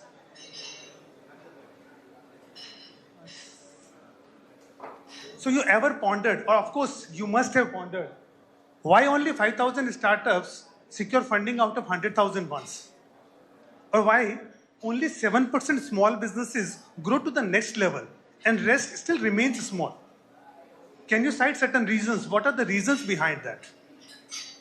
Anyone from the audience, what are the reasons why 95% of the startups can't secure funding, or 93% of the SMEs or small businesses do not grow and cross the threshold? They still remain small and they keep working within that domain. There must be certain reasons. What are those? Anyone? One, awareness. No proper guidance. Anyone? Problems in the founding team. Founding team problems, financial constraints, technological constraints. There could be many. Everyone will keep enumerating it. But there is a more bigger horizon over and above that. Reason no one is talking about. An entrepreneur is donning multiple heads. And while donning multiple heads, he is unable or he is constrained to provide equal concern, equal focus on each and every domain. And as Rajeshji rightly pointed out, find the right partner. Okay, so that is the biggest problem. No one is talking about. But why? Or the second aspect is managing in silos. So he has to don many hats, so he's working into one side because this is the need of the hour right now. He is working to feed his cash flow. So he's looking into sales, but then he is unable to manage the operations. So there are multiple ways he has to manage, and that is bringing him down. So management models. So Namrata ji has just asked, what management model you are using. There are plenty. We talk about right from Philip Kotler to Peter Drucker to we go for McKinsey's 7S. So there are many, many models. But SMEs, small entrepreneurs, they are unable to use them. Why? There are multiple reasons. One, complexity. Second, fragmented. Third, unawareness, as you just mentioned, unawareness. Fourth, high cost of implementation. You go to McKinsey, you go to KPMG, they charge huge. SMEs or entrepreneurs cannot afford that. So these are the reasons, that's why we need, why? There is an absence of a simple, relatable, holistic management model. That there should be a handbook to an entrepreneur that, okay, how I must run my business and how I judge that whether I'm doing good or not. So, and that should be something which he can do with the ease. So that's where we are presenting a new model which is empowering entrepreneurs to holistically manage his business in a way that is relatable and that he can look into every aspect, or at least that reminds him every time that I must look into this aspect as well. That it would be like a guidebook every time. That, okay, if he's going haywire here and there, he can still go back to the book and see what he must do. So here we are presenting something called Nav Drashti Udyog Vyavastha. See, the roots of our country provide everything. If you go to Bhagavad Gita, you go to Vedas, you get even the management lessons. So based on those lessons, we have created a new management model which we call Navadrashti Udyog Vyavastha. Navadrashti is 9 pillars. 9 pillars based on our own cultural system, which I will enlist you one by one. So this is Nav overview. So if you look, there is a complex looking diagram which provides overview of 9 drashtis or 9 pillars of our management model, which is nothing new. You know everything about that. All pillars one by one, when I'll enlist, you will know everything about that. You know in your day-to-day life. That has been spoken about so many times, but that needs to be looked into holistically. So the first one, the 9th drashti or perspective is Ganna, numbers. Second is Samruddhi, Vasudeva Kutumbakam. We are living into Samruddhi, but not Samruddhi prosperity for myself, prosperity for everyone. How Rajeshji just mentioned that you need to look into betterment of your vendor, betterment of your customer, your employees, everyone. Antar, introspection, but introspection for yourself as well as retrospection for your company. So you're looking into antar of both your and your company. Whether you're improving on company and you're not improving or you're worsening in your own state, then that is not beneficial. Sulakshya, what is your aim? Okay, vision, mission, everything we talk about. Seva, product or service, what we are offering. Sangati, the network we keep. We all here for network, but who we keep as our network, that is our network. But that is also important in business. Naam, Vesh, Bhushan. Okay, name, attire, the brands, the trademarks, everything we speak about. Vyavhar, the behavior. The behavior which is, there should not be a cognitive dissonance that what you speak and what the other person experiences is completely different. There should be a complete resonance between the two. Synchronization. Vidhi Pranali. Of course, we talk about SOPs, but Vidhi Pranali is more than SOP. There is the operational excellence. There is a continuous improvement upon the, and then SOP is not only production. When we talk about operation, we talk about something manufacturing, but operations, apart from operations in every single function. And Prachar and Prasar. Of course, advertising, branding, promotions, everything. So I'll come to one by one very quickly so that you understand. Ganana. Now we talk about numbers, we talk about top line, bottom line, PE ratio, current ratio, 5-6 ratios, and that's all. Are we looking at employee attrition? How my employee attrition is improving or worsening? Are we talking about customer satisfaction ratio? Are we talking about vendor satisfaction ratio? Are we talking about vendor attrition? But these are for a good, see, the first thing is you need to make your house good to make a business effective and growth oriented. If your house is good, you're working good, the business will grow. Business is bound to grow. So the numbers which nobody talks about are equally important. And if you talk upon those numbers, you work on those numbers, definitely the business is bound to grow. Second is Samruddhi. As I talk, stakeholders. We only try to keep customers happy. But you know, there is a very nice book, Keep Employees First, Customers Second. And I live by that. All my 7 years of experience, I have worked on that. Keep your employees happy, keep them satisfied, and they will make everyone happy. Be it your suppliers, be it your shareholders, be it your customers, they will keep everyone happy. Antar, of course, we need to do regular periodical introspection and retrospection. which is very much important for the company. Sulakshya, okay, vision and mission every company has. But how many of our companies, 99.9%, they even don't know the meaning of those vision and mission. They are just to be hanged as ISO documents or to be put into the presentations. But actually they don't live by that. They don't even understand difference between a vision and a mission. Where do they want to reach and how do they want to reach? But what is the effectiveness? Where it is taking them? How it should be inculcated in the company that it works for them. Sangati, of course, the network. But Sangati is not only the friends, and it's also about all stakeholders. It's about your employees. It's about your customers, vendors, everyone we're talking about. Brand. Of course, the most important thing is brand provides psychological pricing and LTV. The difference between between Apple and Vivo is very much clear. So it's a brand. But brand, there should be no cognitive dissonance. The communication is most important there. What you say, you deliver. Once you do that, of course, there is no looking back for any business. Vyavhar, behavior, which we all know, but unfortunately, due to the stressful life, it is changing. It is not reflecting the true self. We are not bound to, or we are not made to be arrogant. We are not made to be greedy, or we are not made to be egoistic. We are humble beings, human beings. We should, and that should come into your business. And definitely it is going to reap multiple benefits. Vidhi Pranali, of course, we spoke about procedures, operational excellence, but there should be a continuous improvement. Even if it is by 0.1%, there should be a continuous improvement incorporated in your business year on year, month on month. Prachar and Prasar. Of course, we look at branding, but sometimes the branding, we try our own ways. We are not experts. Not everyone, entrepreneur cannot be expert in everything. He can be expert in his domain. That could be marketing, that could be the product. But he's not a branding expert. So you need to take help sometimes to know what is your target market, clearly define the storytelling. So these 9 aspects put together will give you a guide how to run your business effectively, which will take you to greater heights.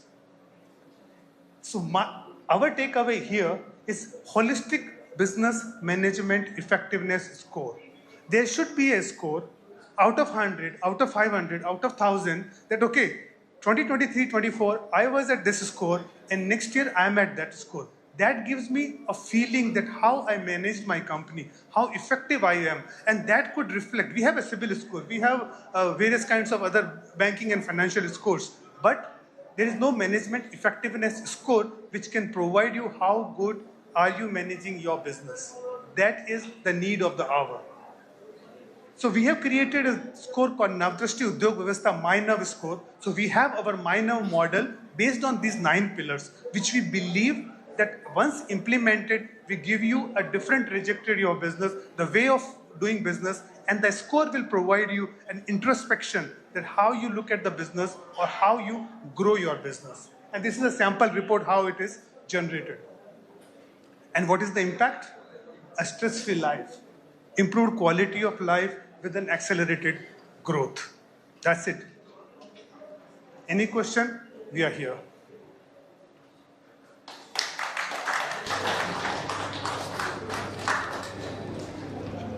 Thank you, Mithila. Thank you, Viva. Any question? No. Thank you. Thank you, Alok sir, so much for that insightful presentation. Next up, we have, just a second. Next up, we have Mr. Nayan Beda. He's a serial entrepreneur and an award-winning business accelerator. He's made significant contributions to the startup ecosystem. He's the founder of #Ventures, showcasing his commitment to fostering innovation. He's recently come on board of Entrepreneurial Excel. His acclaim as an MSME and a startup business transformation expert is a testament to his ability to drive positive change in businesses. Nayan sir, we would welcome you on stage for your insightful speech coming up. Can we have a huge round of applause for Mr. Nayan? Thank you. Hello guys, good evening. अभी चाय coffee पिया ना आप लोग ने, तो क्यों energy नहीं है? Okay guys, once again, good evening. Great. So today I'm going to talk to entrepreneurs and startup founders in this room and founders. Okay. So I have 35 years of my journey of entrepreneurship. मैं कोई बड़ा नहीं मर रहा हूँ, because what I'm going to show is relevant to that. That's why I'm just building some context. Okay. I have done some 11 ventures, all funded, taken exits. Of course, as a journey of my startup, entrepreneurship, I had my fair share of success and failure both.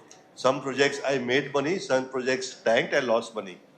Last about 8 years or so, I've been helping startups to become fundable and then raise money from the investors. Okay. So during this journey of last 10 years, I've been meeting, I must have mentored thousands of startups. And by the way, I've been awarded by hands of Suresh Babu as the best startup advisor in Maharashtra when he was Minister of Commerce and Industry. I've been felicitated by Devendra Fadnavis. I've been felicitated by Member of Parliament Gopal Shetty. So I've been working very closely with a lot of startups. And there are some questions which keep coming repeatedly from a lot of startups.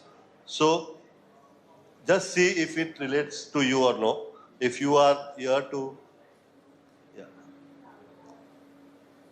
Okay. So one question that comes is, and I'm sure all the people in this room, entrepreneurs, founders, startups wanting to raise money, they will, at some of the questions, they'll definitely relate. Okay. So one is, what is the process of fundraising? Next is, what is the ideal stage or at what point I should raise the money? What is the ideal stage of startup where I should go and raise money? Then, what factors influence the startup's valuation? Okay, startups come to me, sir, I am looking for a valuation of 50 crores. Okay, I mean, recently we were talking to somebody in the room and he said, some startup is looking for a valuation of 200 crores, not raised a single penny so far. Okay, so what is the ideal valuation your startup should be having? Okay, what factors influence startup's value? What preparation do I need to do before I invest, before I approach investors? Then I am in a particular sector, so I am in a food sector. I was talking to somebody, they are into garments, or somebody is into health, somebody is into finance. So how does the sector decide how much, what are the chances of me raising money? Okay, in fact, we had one startup just a few days ago dealing in afterlife. Okay, they serve you after you die. Okay, and then, yeah, believe me, there are a couple of startups which I mentor, and there's a big industry out there. And the question is, where can I go and which investor will support such kind of startups? Okay. What if I fail after raising money? Okay, I raise money, but if I fail, what will happen to me or my startup or investor मेरे साथ क्या करेगा? क्या वसूली करेगा? These are the couple of questions that we get. Now, what is it that IIMs and IITians get easily funded? Why don't you? I mean, I am not from IIM or IIT, but then why am I not getting funded? Am I less qualified? What is it that IITs and IIMs gets funded? So this is one of the questions where startups come and ask. What are my chances of fundraising if I'm a single founder company? I don't have co-founders. Okay, I'm just single man and I'm running a company. In fact, even get questions. I am at age of 50 or 50 plus. Do I qualify to raise money or no? Then, what are the chances of fundraising if I and my spouse, my wife, or if it's a lady, then my husband, the husband and wife, they are running a startup. So will investors look it positively, or they will not like it that, husband and wife running a startup, isme fund hi dalte hain. What are the key metrics should I focus, okay, before seeking funding? There are some key parameters which investors would want to look into it, and what are those key matrices which you should be looking into? What do I do to find a potential investors for my startup? Karna kya chahiye? Very common question. Where to start? How to start? Where do I find the potential investors? What questions should I anticipate from investors when I go and pitch? I have just 3 minutes, so I'm just trying to rush, okay? Yeah, go on. What if I lose freedom to run my startup after investors get involved in my company? And again, very common questions I get, that will I lose the control of my company? Or how much control the investor have over me? Will I have a freedom to run my company the way I want? It's my dream. And will I be given that freedom to run? So what is a reasonable equity stake to offer to investors? Okay. Now this again is one more common question most of the startup founders have. How much stake should I give? 5%, 10%, 20%, 20%, a question which is again common among most of the entrepreneurs. What if investors offer me some X amount per month? You know, some people come in, sir, I got an investor who will har mahine mein 5 lakh rupees dalunga. Okay, and should you take it or no? That's a question some people have. What am I doing wrong that my startup gets rejected again and again? There are some startups who come to me after getting a lot of rejection. Just 2 days ago, I got one startup having something like 350 rejections. The office where we are right now, DREAM11, do you know how many rejections they got? 115. 115 rejections, and then they got raised money. So what to do after you get rejections after rejections? What legal consideration should I have, should I be aware of during fundraising? Now, of course, fundraising is there are a lot of legal compliances which you have to follow. And what are those? What are the key terms and conditions to include in term sheet? Now, people who do not know term sheet, please, there is some legal document, okay? But what key conditions are required? What happens if a startup does not meet the projected milestones? Kya hoga? I mean, I have shown some milestone to investors based on which I raise money, and I am unable to now meet those milestones. What information should be included in financial forecast to manage expectations? Now, of course, investors are going to ask for projections and how that projection should look like. Okay, I'm already getting sorry, Anil ji, I can't. Do you want me to continue or I stop? Anil ji, बोलती है, आप बताइए क्या करना है मुझे और so sorry. I mean, these are all questions you have. Okay, get. Anil ji, sorry. Okay, what options do you have to give exit to investors? Next भाई, जल्दी करते हैं. अनिल जी का थोड़ा वहाँ पे blood pressure बढ़ गया है. What is the justified amount of funding needed for my venture? Okay, कितना fund raise करना है? People will come and say 5 crore दे दो, फिर life पे कभी fund नहीं raise करना मुझे. Okay, is it justified? I do get such. I get such startup founders coming. Sir, I mean, I still remember one 80 lakh दिला दो और फिर मैं 80 करोड़ का प्रॉफिट करूंगा 5 साल में और मेरे को जिंदगी में कभी फंड रेज करनी नहीं पड़ेगी. Okay, so how much money is the right amount that you should be asked the investors and justified amount? Next, what is the right valuation of my company? This is an eternal question. Next, what do I need to make my elevator pitch appealing to investors? How do you make your elevator pitch appealing to investors? That's a science behind this. What do I need to get funds from Startup India? Now, you know, a lot of people have been hearing that government ka jo initiative Startup India, they are giving funds. And what do you need to do to get funds from that Startup India? What to answer to tough questions or objections from investors? Now, sometimes investors are going to take you in the back of the corner and going to really put you in the corner, ask a lot of questions, and how to face them. 3 more minutes, Sanil ji, sorry. Okay. What if the investors rob my idea? This is again very common. I get startup, sir, जरा खोपचे में हो ना. अरे क्यों? आपको idea बोलना है क्या है? अरे as if somebody is going to rob the idea. Okay. So, and this is very common. People are afraid that my idea will get robbed by the investors. What do I do to negotiate favorable terms with the investors without jeopardizing the deal? What impact different funding rounds will have on my valuation and dilution? Go on. What is the ideal number of investors should I approach? Okay. Now, do you really want, and there are hundreds of questions, but as I told you, Anil ji has been giving signals from there. Do you want answers for this? Yes. Sure? अरे खाली 3-4 मेरे को 3.5 आवाज आया कल. How many people want that? Yeah? Okay, next slide. So, okay, I'll answer all these what's. Okay, what are questions were there, and more than, there are a lot of questions which actually are there. Okay, so, and then not only I'll answer what's, next, I'll also answer how, which is important. What do you want to know how, right? I'll answer that also. For which, I have one ask. How much are you going to be willing to pay me? अरे frequent पे कुछ नहीं होता ना. How much are you willing to pay me for this? There's some money, right? Okay, great. Good question. I like that lady in the corner. Good. Next. Just 4999. How much are you willing to pay me? Just raise hands. 1, 2, 3, 4. Oh, good number. Anil ji, मेरा धंधा हो गया. अभी दे दो आपको mic मेरा. नहीं, I am not here to do business. Okay. I am still few more people not raising hands, so उनको 5,000 rupees शायद ज़्यादा लगता होगा.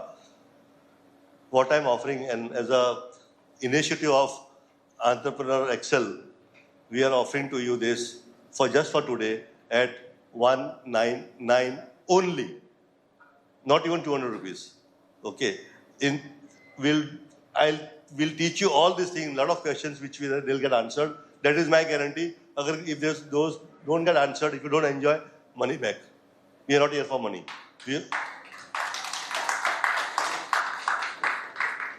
So for 199, only reason that we want serious people coming in. 200 रुपये में एक sandwich भी हम लोग का पूरा नहीं होता है. Okay, so you can understand. The idea is to have a filtered people so that serious people come in. Okay, at 199, those who are interested, Anil ji कहाँ पे करना है बता दीजिए अभी. कहाँ पे करना है? अपना QR कोड बनाने वाले थे. Sorry? Okay, मेरा UP number दे देता हूँ. You can pay me on my UP and I'll transfer to Anil ji because or whatever bank they want. Okay, the money is going to go to not me but Entrepreneurship Excel. Okay, so that's where it's an initiative. And I'm just, like I said, I've just been on the board. I'm sorry, Namrata. I am sorry, Namrata. I've just announced किया ना कि I just become a part of the board. Okay, so थोड़ा तकलीफ होता है announce करने में. So I am part of now Entrepreneur Excel. Am I right, Namrata? Okay, great. And as an initiative of that, we decided that there are a lot of entrepreneurs in the network.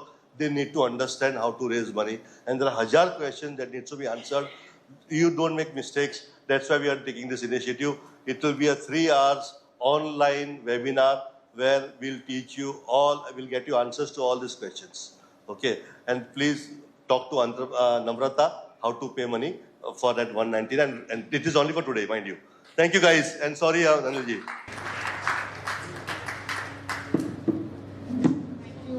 Thank you so much, sir. Next up, we have Mr. Naveen Agarwal. First of all, I thank him for this beautiful, beautiful venue. I mean, I was just walking around the halls, absolutely stunning views, absolutely stunning signed jerseys. I'm a big fan. Thank you so much for inviting all of us to your offices. If I could just get a very, very huge round of applause for Mr. Naveen Agarwal.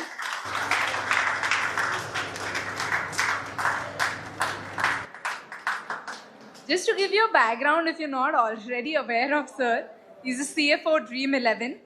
He's a CA, a CS as well, and an extremely seasoned industry professional with over 20 plus years of experience in finance. He's held senior positions at several companies, including the Z Group, Reliance Big Entertainment, and Ski Media Technologies. Please, again, let's have a huge round of applause for Mr. Naveen Agarwal.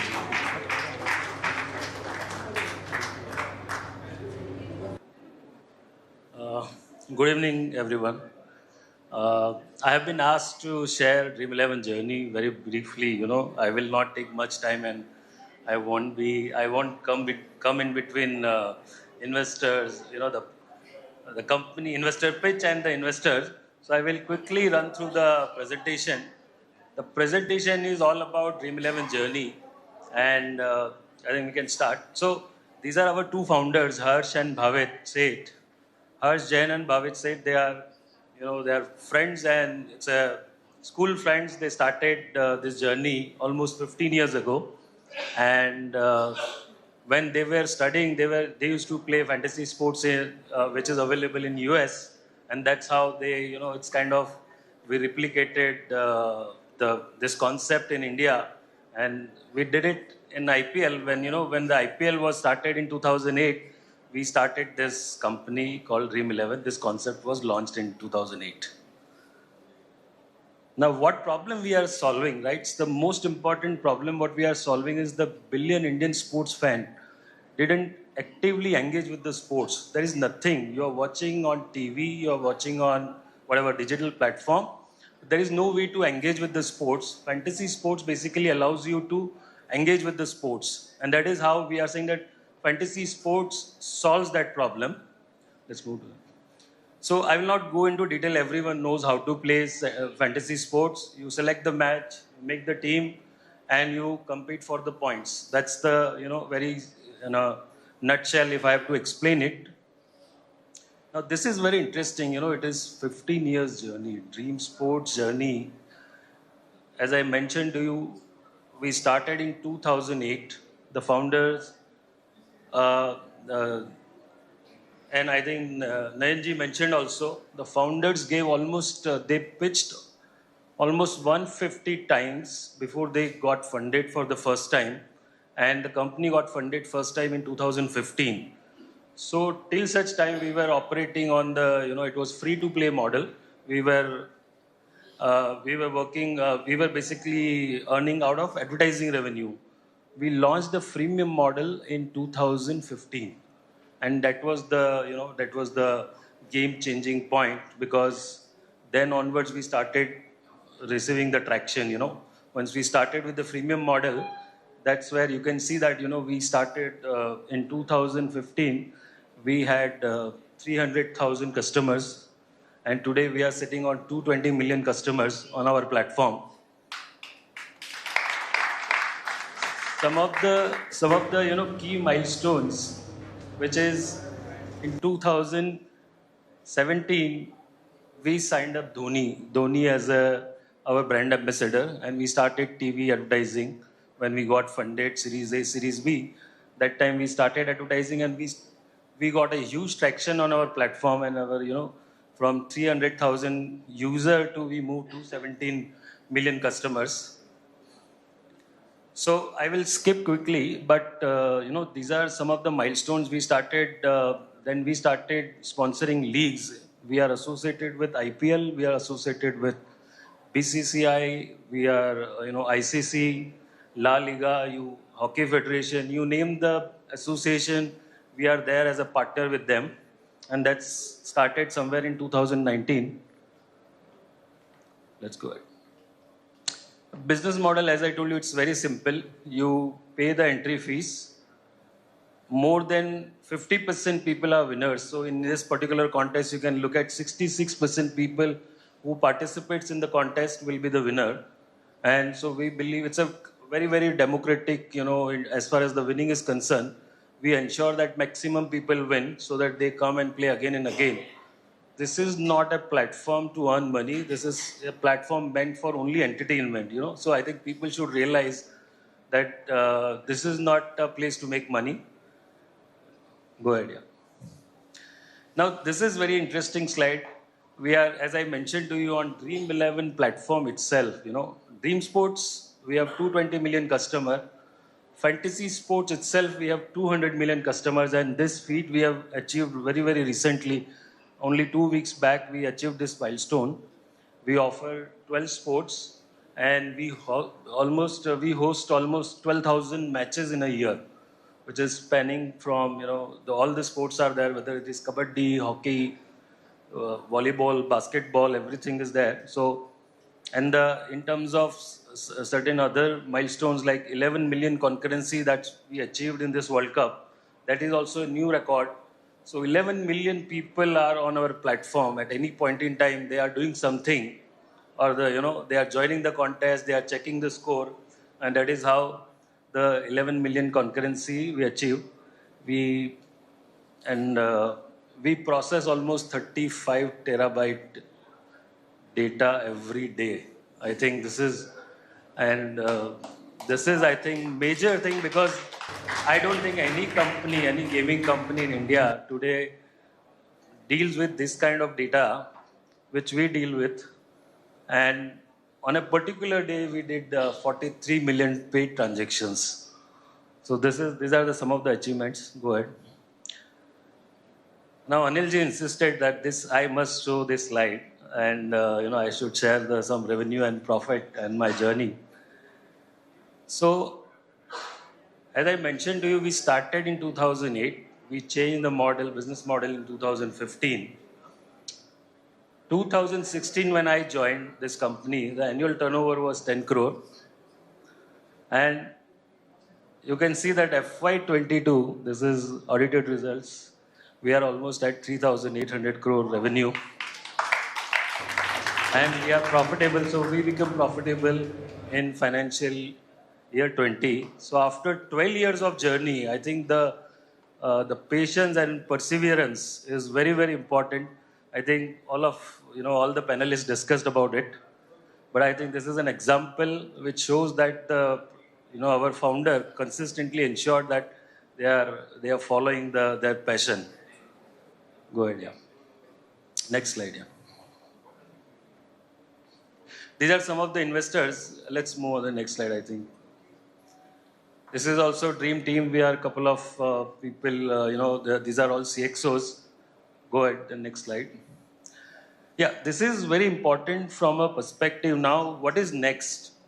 Fantasy sports, we are one of the largest platform in the world because I think a couple of years back, 3 years back, US company which is Fantasy, which is FanDuel and DraftKings, they used to have 12 crore customers on their platform and they were one of the biggest in the world.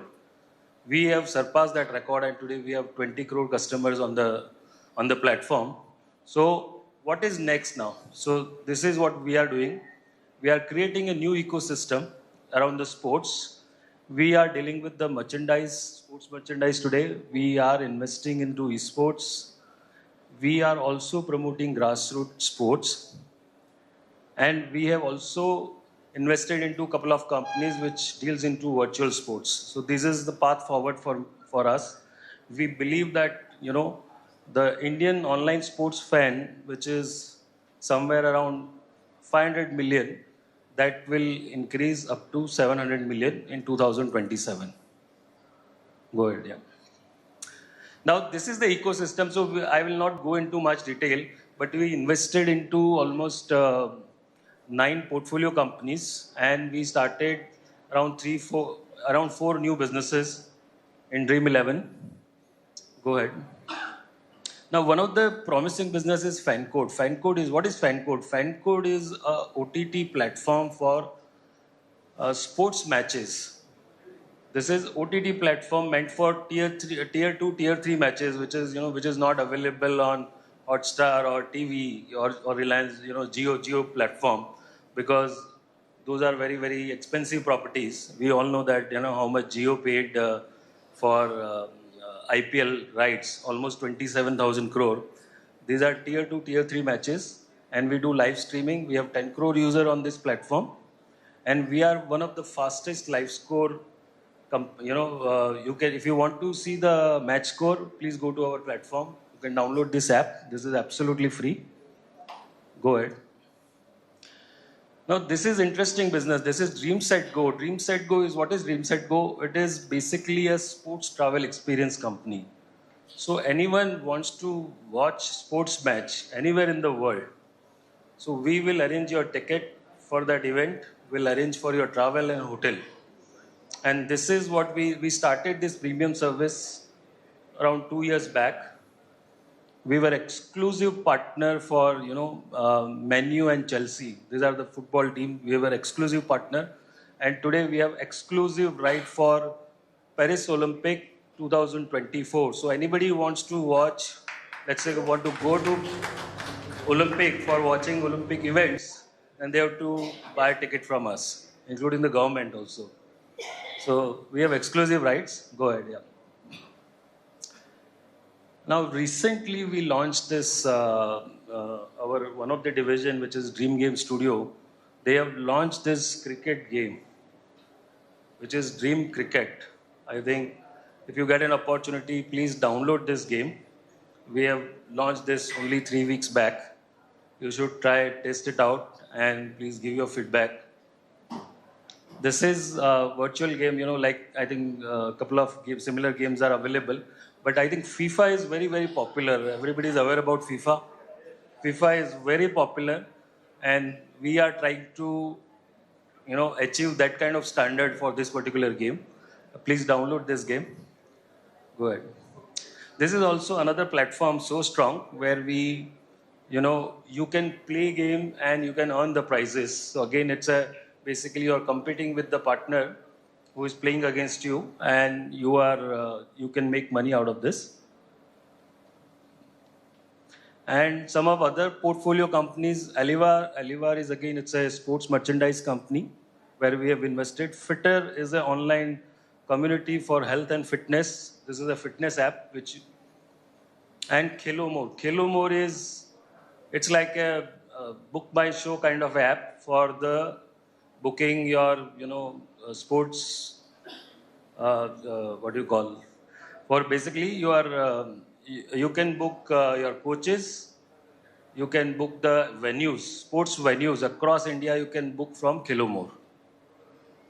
And Market Wolf is a FNO, so it's more related to FNO, so stock market. It's not a game, but you can, it's like a Grow or whatever, Zerodha we can say. Now, couple of initiatives which we have taken. We are actively working with the government on their Khelo India and Fit India initiative. And for that, we have kind of tied up with Maricom, Dilip Vengsakar, Baichung Bhutia. We are also running a very, very important initiative, which is Dream Gold. Now, Dream Gold we are running with organization called Go Sports. Now, this is run by likes of Rahul Dravid and Abhinav Bindra. They are the trustees. They are running this program, and we are supporting almost 7,000 plus athletes, and we are sponsoring them, and we are ensuring that they participate in the bigger sports event and they earn medal for the country. And that's it. Thank you very much, sir.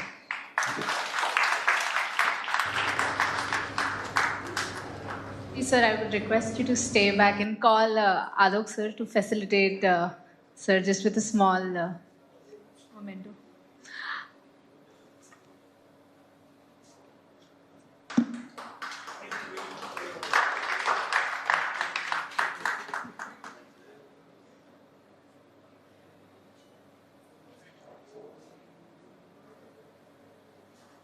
I think we should head towards the segment we've all been waiting for, the one we've all come here for, the startup pitching. Before that, I would just like to invite Anil sir to facilitate all of our investors. Like that, we'll just get a brief about who all are present here, gives an insight to the startups, post which I'll just explain the format that we'll be following, and then we can start with the pitches.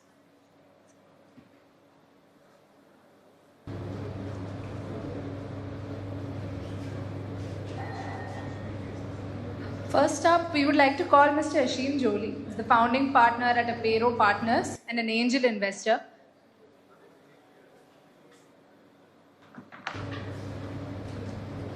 Next up, we have Mr. Dinesh Goyal. He's the MD at East West New Markets and managing partner at ACE Agricom.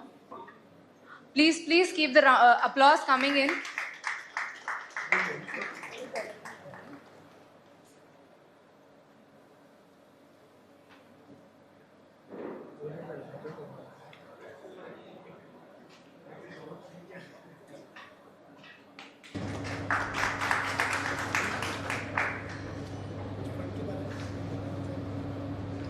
Next, can we have Mr. Naveen Kumar on the stage?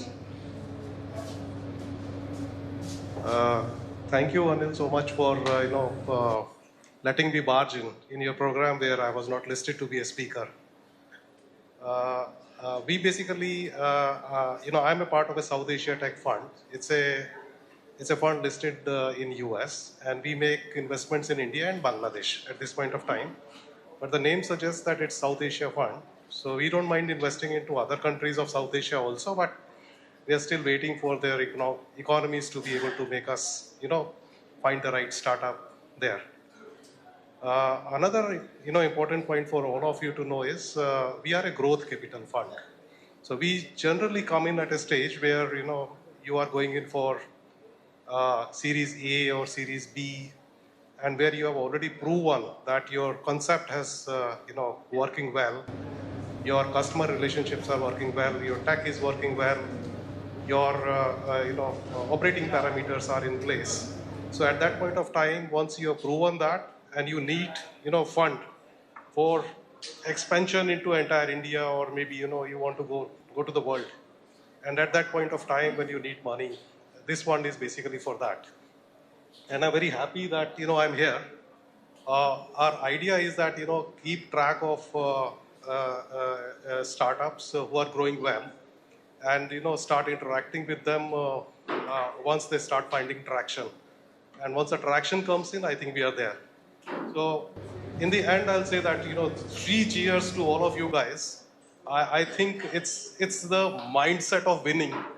Keep the mindset of winning, and all of you are going to win. So that's very important. So cheers to all of you.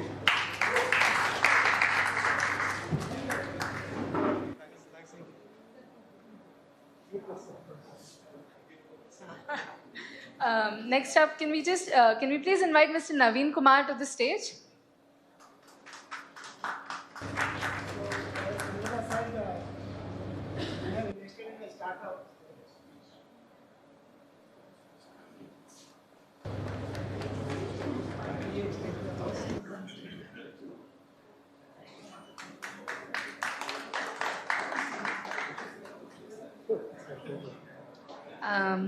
Next up, can we please have Mr. Alok Pansari, Director, CP Consultants, and he's a experienced, seasoned CA, and we are grateful to have him in the audience as an investor today.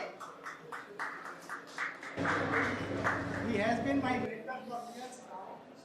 When I came to Mumbai searching for a place to stay for my life, he was the one who supported me for admission in hostel. Since then, he really supported me.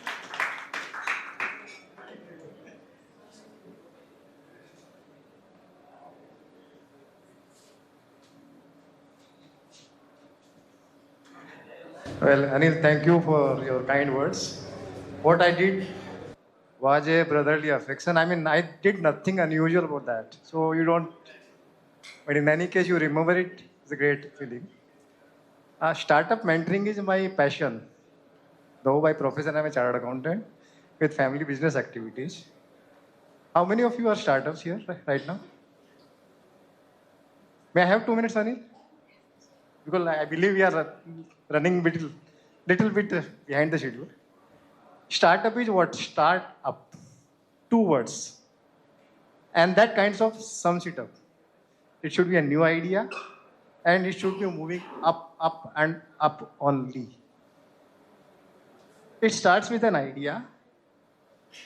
The idea should be not a pipe dream. It should be capable of converting into reality. And third thing, it should be scalable. These are the 3 key things for any successful startup. Now, the most important thing for the dreamer or the startup entrepreneur is that self-belief and conviction. Without that, it's a non-startup. Non-started, you can't do anything.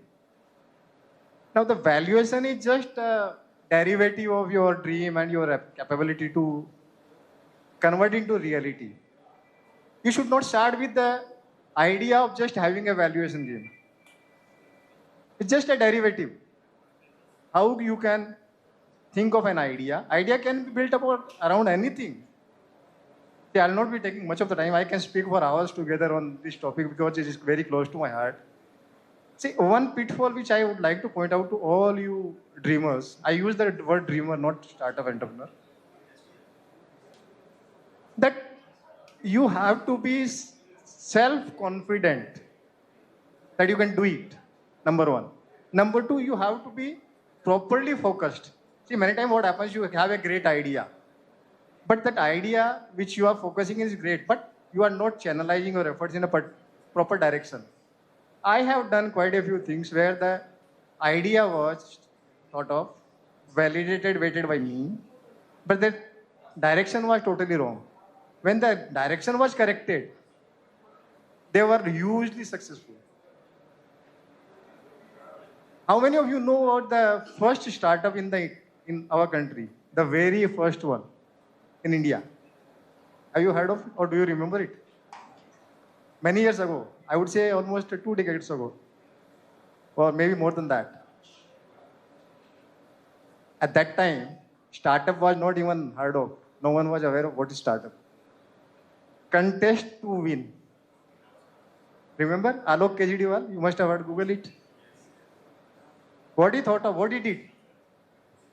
During those days, FMCG companies used to have small contest in real form, not online. Online activities were not heard of during those days, not available.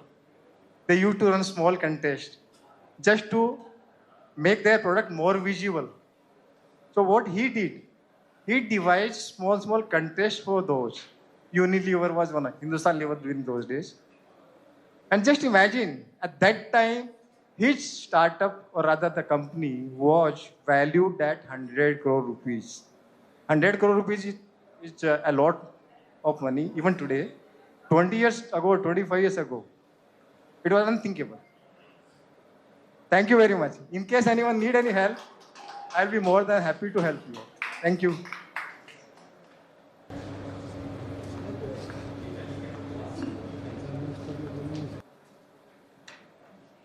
Next, I would like to request Rohini Nair ma'am to come up on stage. She is the partner and a founding member at ABN Legal and has been a part of many complicated domestic as well as cross-border transactions. Please, can we have Miss Rohini Nair ma'am on stage, please? And can we please have a huge round of applause for her as well?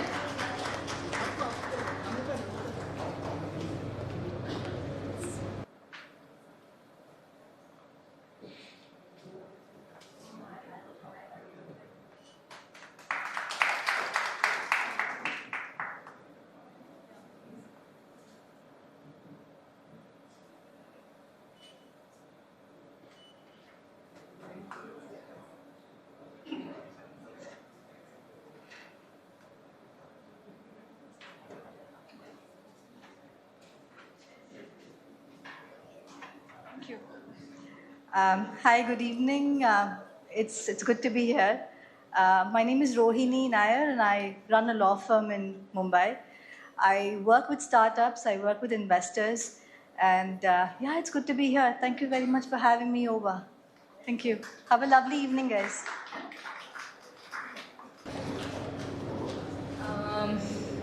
I would request all of the investors who've been sitting behind there to please.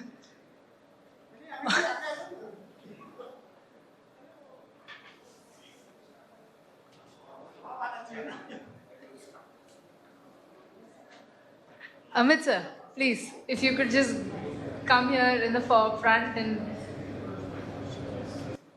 I think sir requires a round of applause, so he'll come in the front. I'll just quickly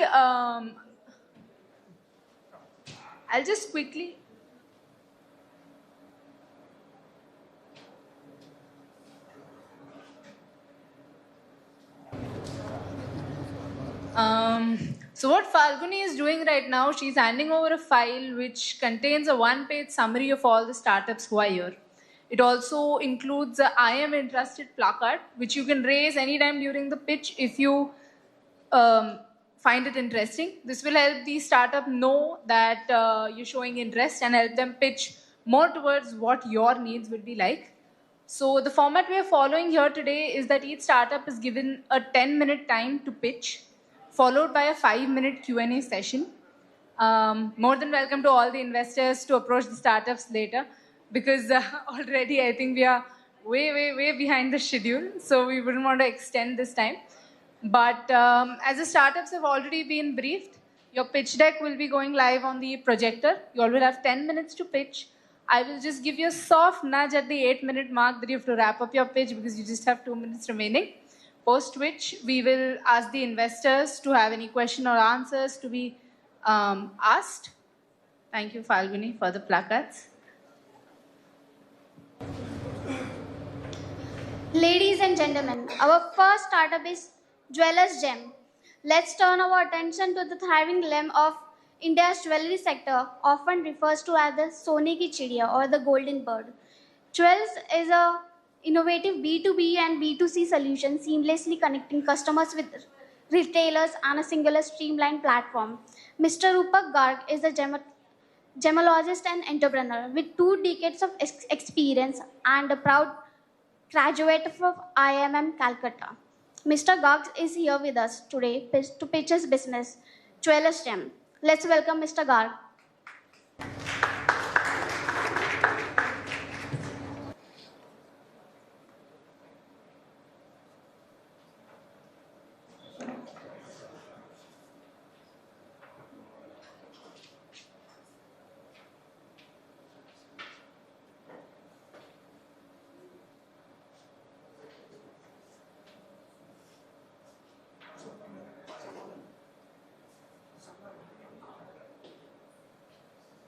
Very good evening, ladies and gentlemen, and thank you for allowing me this opportunity to present to you fine people over here.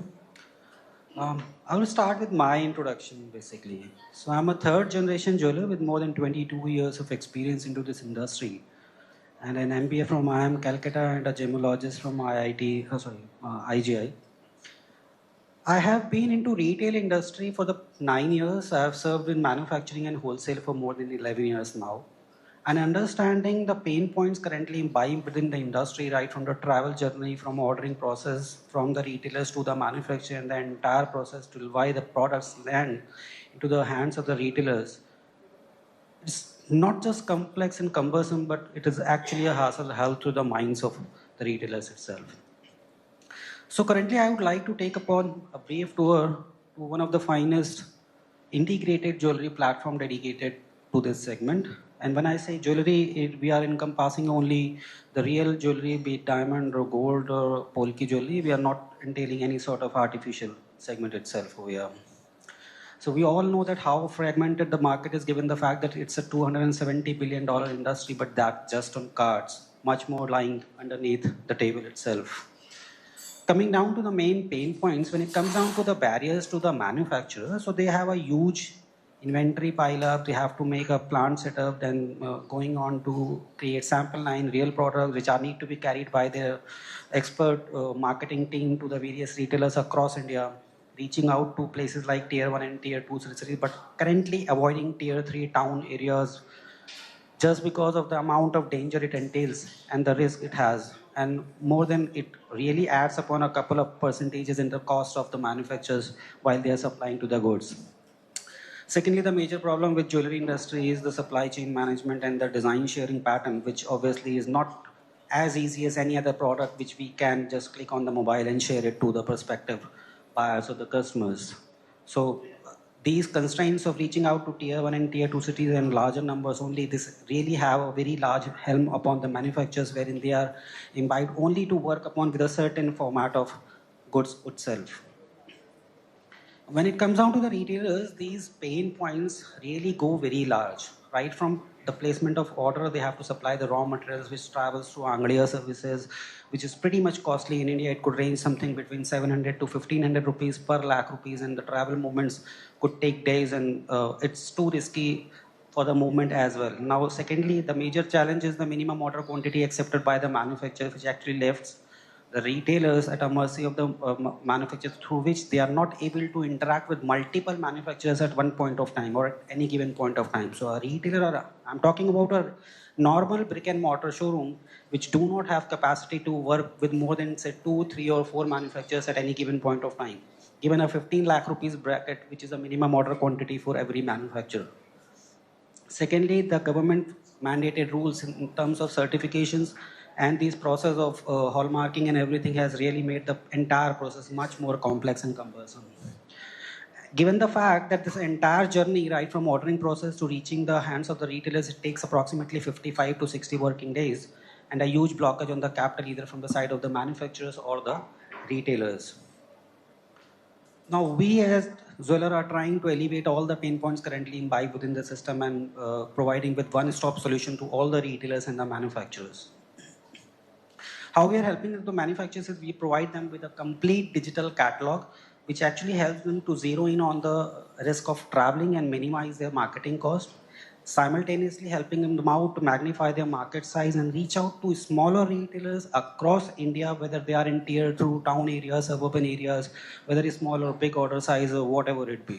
So we are currently helping them, the manufacturers, in exponentially increasing their market size, and assured automated payment system through a gateway where they would be able to pitch their designs along with all the integrated platform or the integrated detailing of all the products at one place itself. Coming down to the retailers, now we have eradicated the entire concept of minimum order quantity. Leave 15 lakh rupees, be it 15,000 rupees. Even a small or retailer can now order from multiple manufacturers at the convenience of his own store and as per the taste and preferences of his or her own clients. He can choose designs from various manufacturers, not just choose, but he will also be able to customize those designs according to the local needs and preferences. So a single product can be utilized by a North Indian retailer into VVS-EF or a South Indian into VSGH or whatever quality they are using from the same product itself, then and there, and right away order from there itself. Again, once the order is placed, there are no hassles of providing the raw material to the manufacturer and just zeroing on in any other cost of Angadiya services and everything.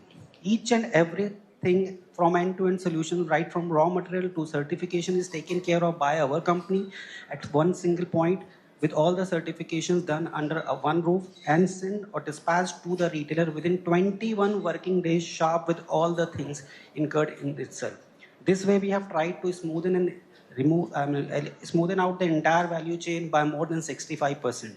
One more thing I would like to add upon over here, the Angadiya cost in India is pretty high, which we have now currently have a corporate contract with BBC Logistics, which has reduced the cost from 1100 rupees approximately to 300 rupees, thereby decreasing the movement cost by more than 80%. We have also given the retailers a dual login platform wherein just to curtail their actual pricing, this way they can utilize the catalog to their clients across India and through the global market itself without revealing their actual cost of the products. That represents the total size of the market, but yes, these are numbers, much more to be go through, and even if we cater out to 0.3% of the numbers, we would be able to help out gain a much larger traction in another couple of years. So the industry is absolutely growing at a more than CAGR of 11%, and currently we are also following the same path. Till August 2023, we were only into diamond jewelry. Post-September, we have opened the plethora of gateway for all formats of jewelry, be it polki jewelry, gold jewelry, and since then we have also launched a new platform and a website with mobile applications and everything, curtailing all platforms or all formats of jewelry, whether it be raw material, whether it be finished goods, whether it be certifications and everything. Post which we have also seen a 300% growth in the number of inquiries in the coming up manufacturer alignments through the platform. Our revenue generation is from the percentage of commission that is on different formats of jewelry. We do not charge anything from the manufacturers. All the commissions are there from the retailer side, starting from 2% to 14%, depending on how curtailed a product it be. Like starting from 2% in plain jewelry items to ranging higher percentages in certain more value addition products. In near future, there could be another revenue streams like product listing charges and premium banner advertising charges from the manufacturers itself. We started operations on 11th of August 2021, and by the end of 31st March 2023, we had a revenue of approximately 2.5 crores. We have been positive for both the years, and our net profit in the last year was 3.5, gross margins being 8.7%. Currently, we have more than 19 manufacturers on board, presenting 5,400 designs, and with more than 350 retailers, which post this funding, we shall be able to grow with leaps and bounds. These are key financial metrics. In the next 5 years, we aim to achieve more than a revenue of more than 2,200 crores. What makes us unique is the best of possible end-to-end solutions, right from movement of the goods from manufacturer to the retailers with all the certification. And for the first time ever, we are also providing the retailers a buyback and replacement opportunity, which obviously was there from the retailer to the customer, but never on the side of the retailers. Some of the glimpses of the competitive analysis, but we are one of the finest players in the B2B segment, the rest of them being into the B2C segment, and we are also providing with co-branding certification for all the retailers, provided they have a sizable amount of business with us. Some of the testimonials. The co-founders, one I myself have already introduced. The other one is Gunjan Garg. She is a jewelry designer by profession with more than 23 years of experience in the jewelry industry. We intend to dilute 10% of the equity with a pre-money valuation of 13.5 and post-money valuation of 15 crores. Out of this ask, we have already raised 75 lakh rupees, 5% valuation we have already diluted, and the rest we are still looking forward to raise. Majority of these funds shall be utilized for sales and marketing and digital marketing, the part of it on the capex and team building arena. Since our main business comes down for tier 3 and suburban areas, the more remote the area is, the more penetrative strategy would be having. So the first phase would entail coming up to Jharkhand, Uttar Pradesh, Orissa, Patna and all. And the second phase, we will traveling down south towards the rest of the part of India.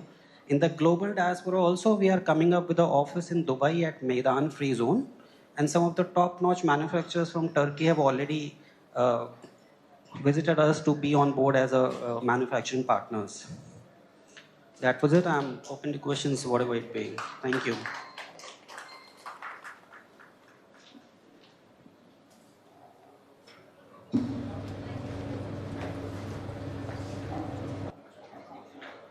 Sir, I would request you to say if there are any questions by any investors, you can address.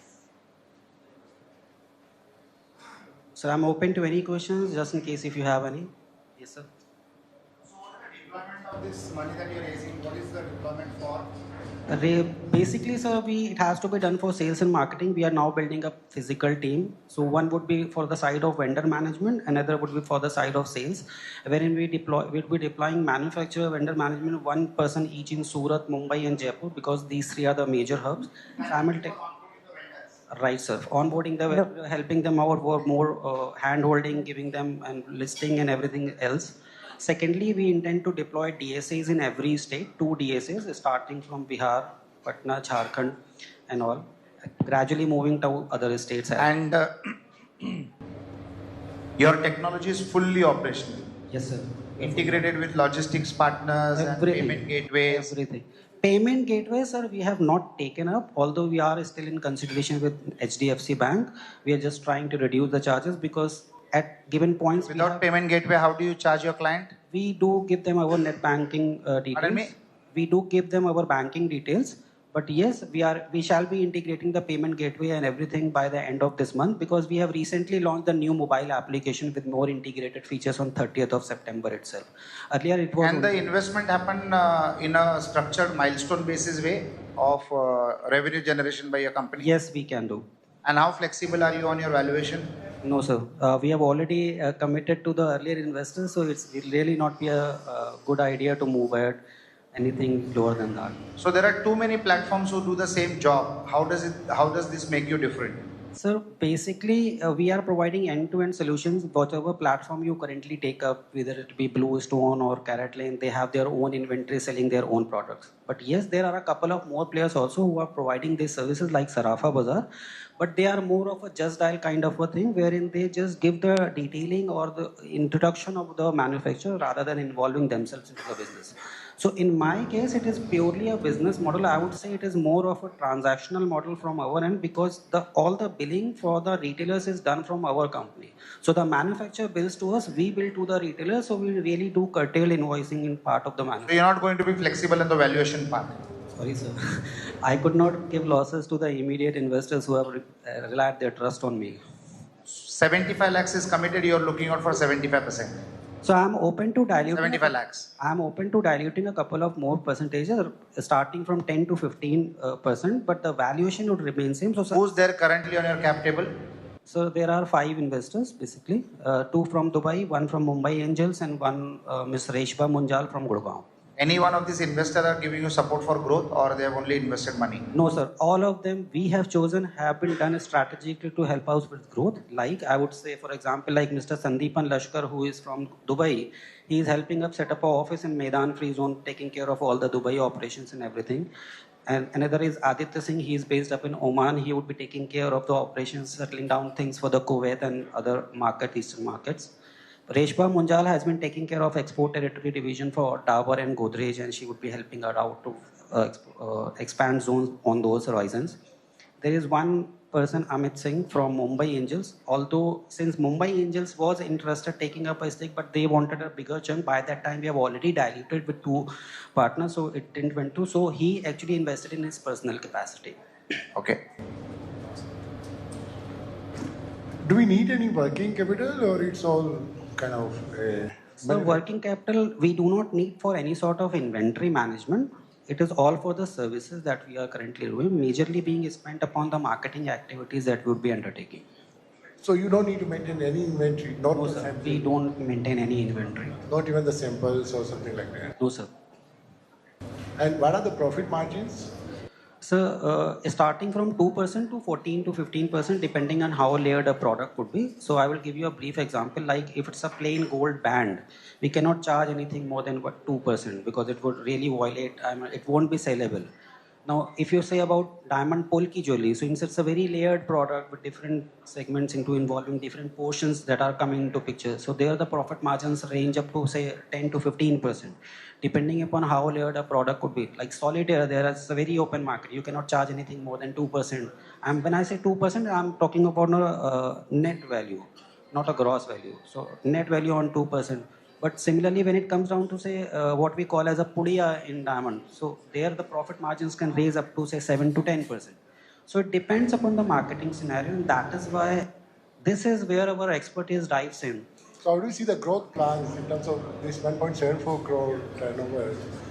How fast is going to rise up? What is likely the growth plan? Sir, given this 1.5 crore rupees, we intend to achieve a runway of approximately within next 10 to 12 months. We shall be comfortably able to achieve a target of 17 crore rupees in the next fiscal, ranging and growing up to say approximately 100 CR. I have the complete financial model ready with me. Just in case if you wish, I shall be glad to share it with you. I would be interested. Let's talk further at some appropriate time. Excuse me, sir? I would be interested to participate. Let's further talk about the valuation. Yes, sir, that's what I'm saying. Let me know. I will share my card with you. Let me know what all details you require. We shall be glad to share. Thank you. Thank you, sir. Thank you for all the questions. Unfortunately, we'll have to cut short this here. If there are any other questions, Rupak sir, please share your cards with everybody and they'll surely get in touch. Oh. I would just like to call Anil sir to just give a small memento to Rupak sir. Just a small memento to facilitate you for being here today. Sir.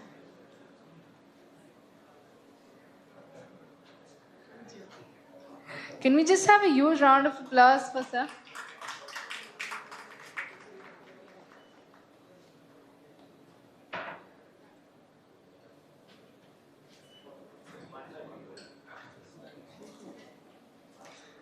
So, ladies and gentlemen, so our next startup is a VdoMax. So, a venture founded by the Mr. Shiv Kumar and Ramesh Kumar, marked by a constant evaluation, there is a desire to embark on sophisticated lifestyle portrayed in a TV show and events. With over 20 years of experience in ad and media tech, Shiv Kumar brings a wealth industry knowledge in a front. His co-founder Ramesh Kumar is a chartered accountant with the experience of a 10 year with a startup. Please welcome.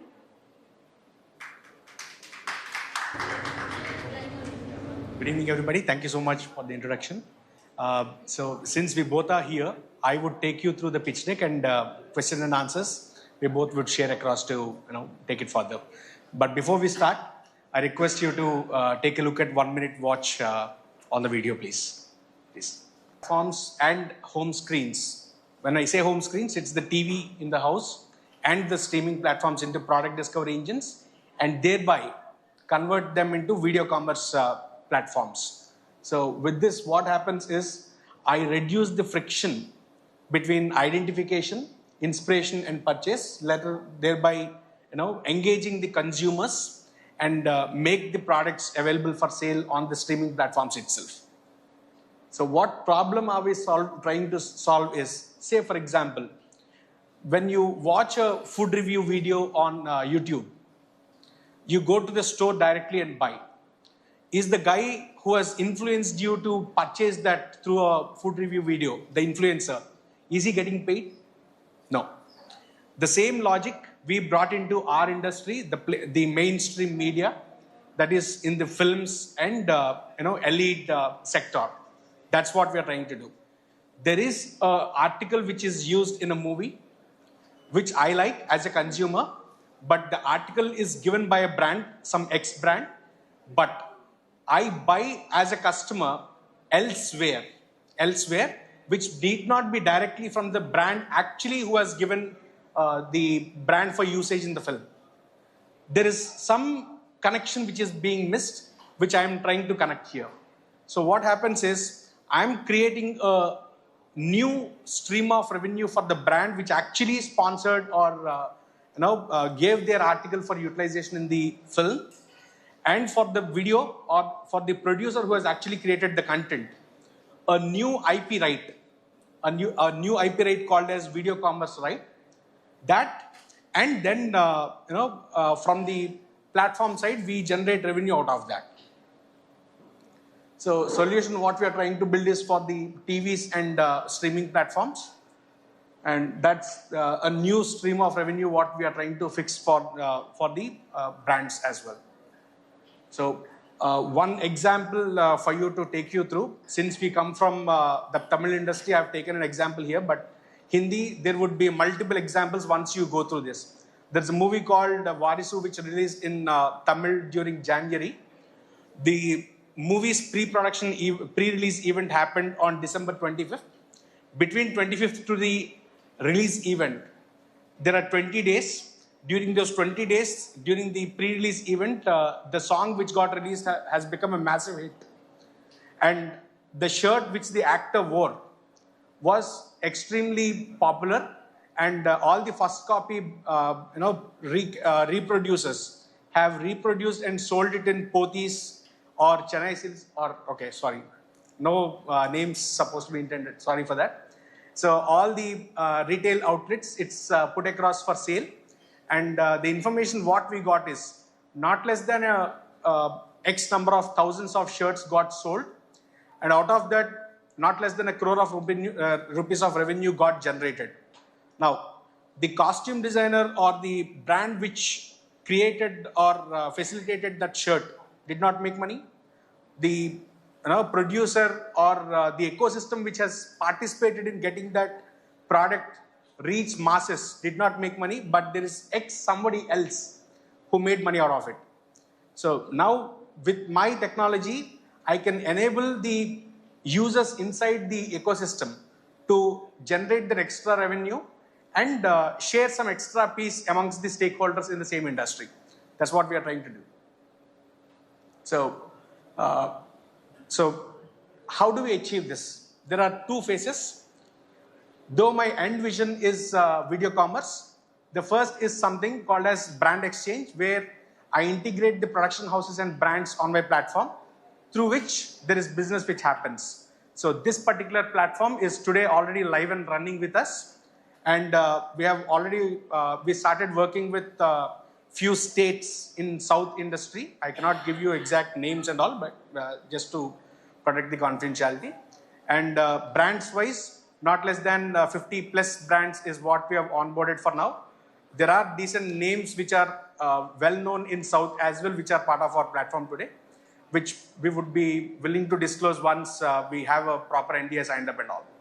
So, so product discovery engine is the second phase of our entire business model, which we would be doing at a later point of time once we have a catalog of movies already done with us. Because for my AI to do the image processing, unless I have a set of data already ready with me, that does not work, because I'm trying to give authentic source of information. I'm not trying to be some existing lens which will identify some percentage of image accuracy. I'm not giving names here. Some percentage is not my intention. I would like to give the exact match. That's the intention, because of which this is going to be the second phase for us. So use cases in the international market.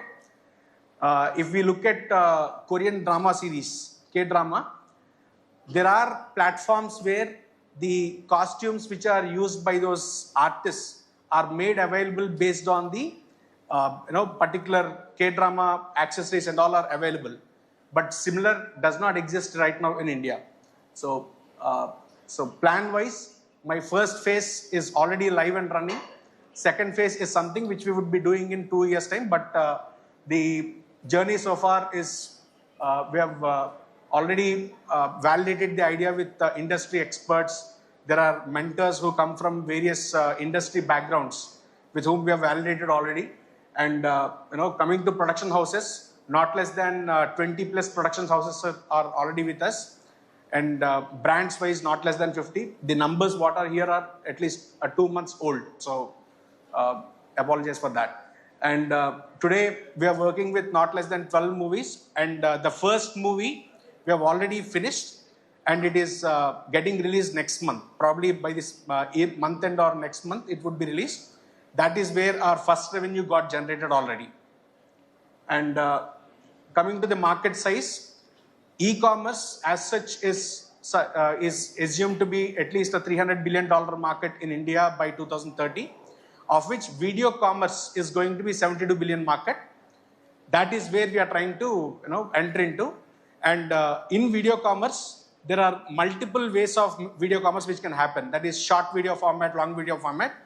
We are in the long video format, and for now, there is no competition. We foresee competition to happen in months to come at least. Okay.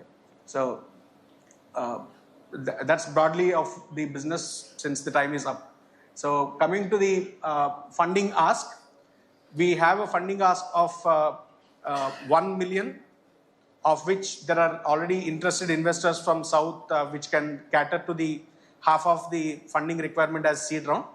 Prior to this, we already raised 1.5 crore at a pre-money valuation of 15 crores from known angels and HNIs in South India. That is pre-seed round. So now we are for the seed round here, and over to you guys. Done. Yeah, any questions would be happy to answer. Sorry if I'm elaborate and long. Yes, sir. Yes, sir. So I have not clearly understood the business model. Like for example, the products are going to be integrated in the content itself. Sir, I'll give you the clarity for that. When it comes to, it's a kind of brand exchanges, it's a mix match with e-commerce and ad exchange workflow, which means connecting brands, producers the legal entity owner, but influencer, who is visualizing the character, costume designer, stylist, all three available in the, within our platform, entire pre-production itself, their demands, everything will be displayed in our platform. So like for example, if Vijay is wearing 3 brands, a shirt, a jeans and a shoe, will I be able to identify which brands these are in the theater, or will I see it on the laptop or a mobile? Sir, actually phase 1, we are reaching, for example, on an average, there is a 200 movies releasing in the market. Out of 200, there is a 170 movies in the small 3 crore to 18 crore or 20 crore movies.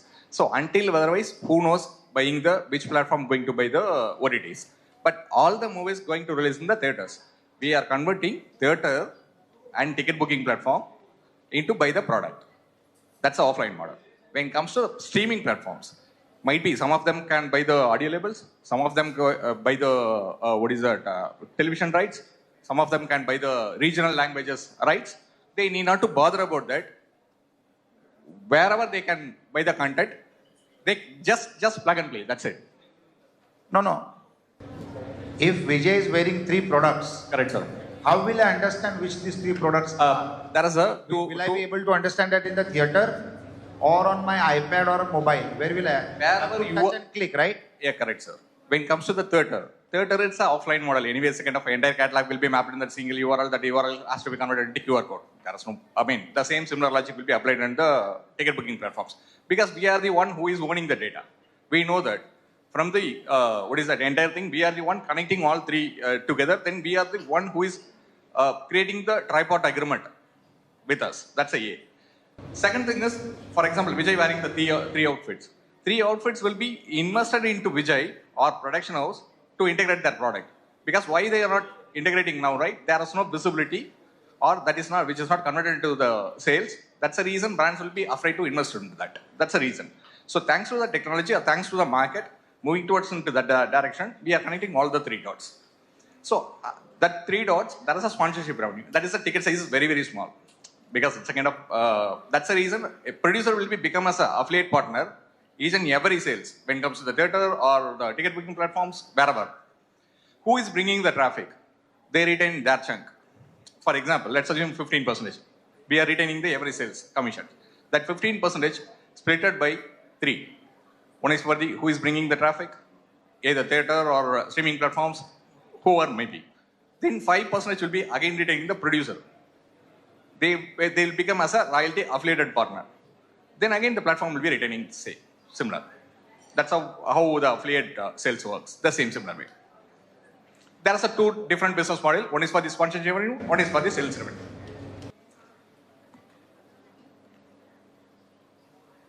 Hi Ramesh. Good evening Ramesh. Ramesh here. Yes, Shiva. Yes, sir. Shiva, what is your revenue driver? Where from you will be earning your money? Yes, sir. We are generating the revenue from the brand. But our product is B2B2C kind of product. Brand exchange is B2B platform. Product discovery engine is a B2C platform. When it comes to B2B, we are connecting brands and production houses. Sorry to interrupt you. Sorry, sir. The brand will pay you when the sales happen or when the browsing happens. Yeah. As I understood it, the concept is that as a user, I go through the content through OTT platform or Netflix, whatever may be. Correct, sir. In theater, it never be possible. It may not be workable. I browse and I identify the product. At that point of time, as a customer, I don't have to pay you anything. Sir, for example, in such a case, there is an artist value will be there. There is a production cost value will be involved. For example, Vijay is wearing that particular outfit. H&M will be showing the interest, for example. They know that. I think I will discuss it offline because I do have my family business is e-commerce activity. Yes, sir. So I do understand how e-commerce works. Correct, sir. Now, integrating or rather extrapolating with the e-commerce or video commerce, you need to understand it a little bit in detail. This is you have to imagine that this is the influential marketing platform. So we'll not be wasting time of others. We'll discuss it offline. Correct, sir.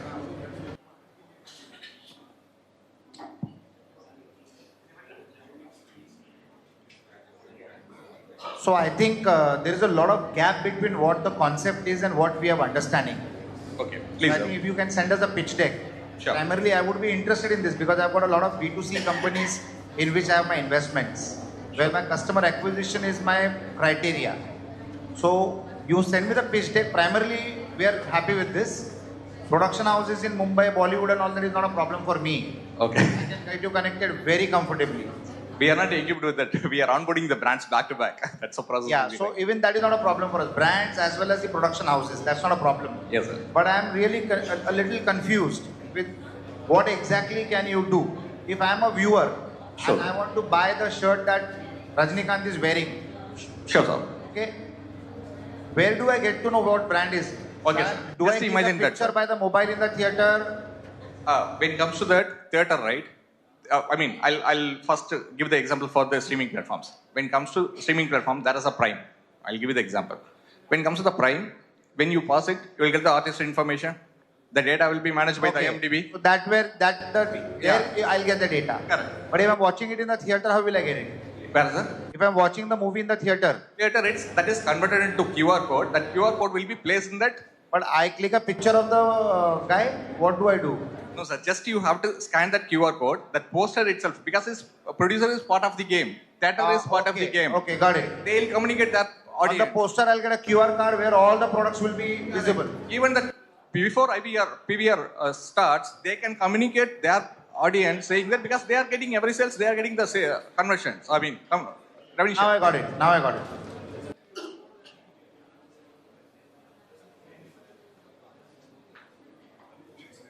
One question. Generally, what happens in the film production?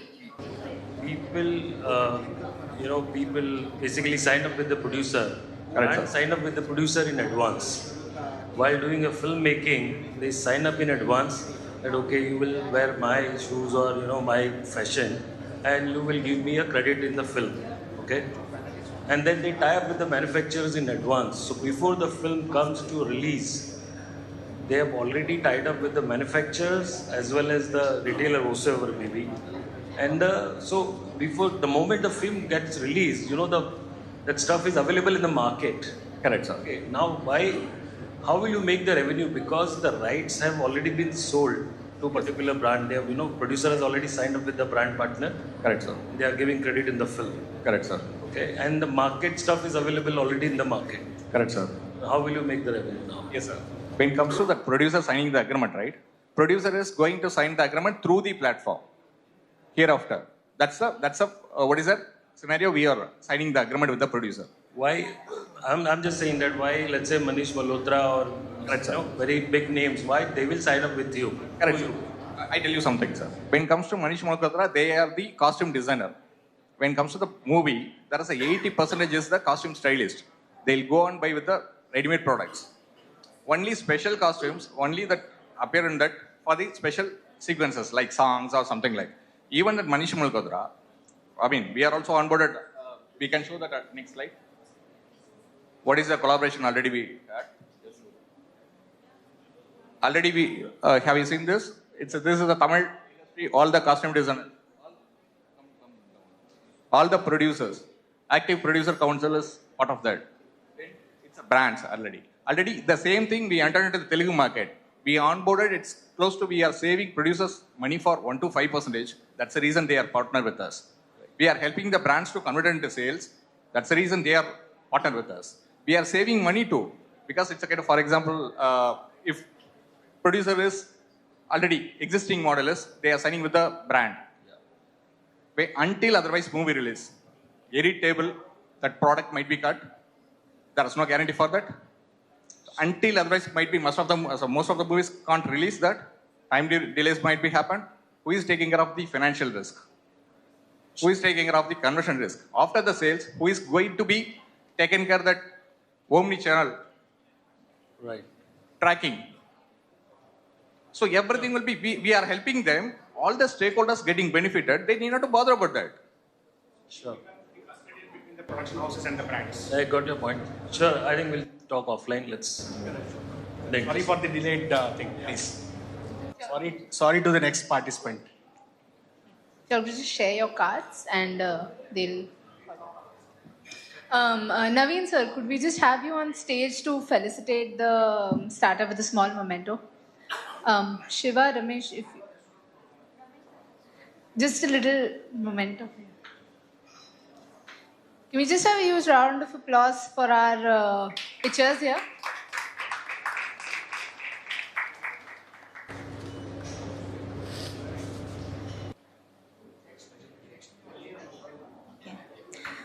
Ladies and gentlemen, our attention now turns to FileSure, a game-changing solution in the intricate landscape of business operations. Navigating the complexities of compliance and meeting obligations in a timely manner is no small feat.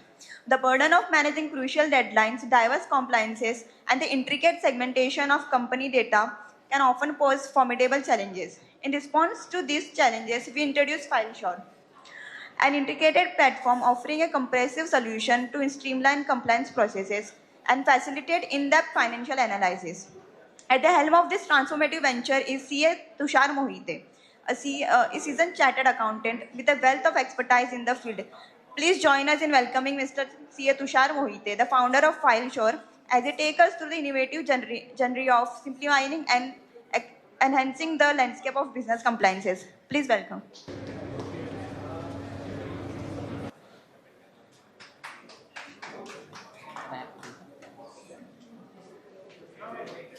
Thank you so much.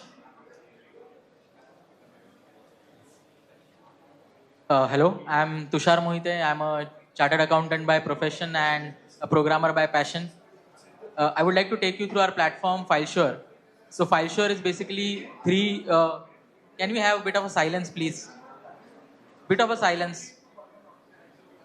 So FileSure is actually a three platform in itself: search, connect, and research.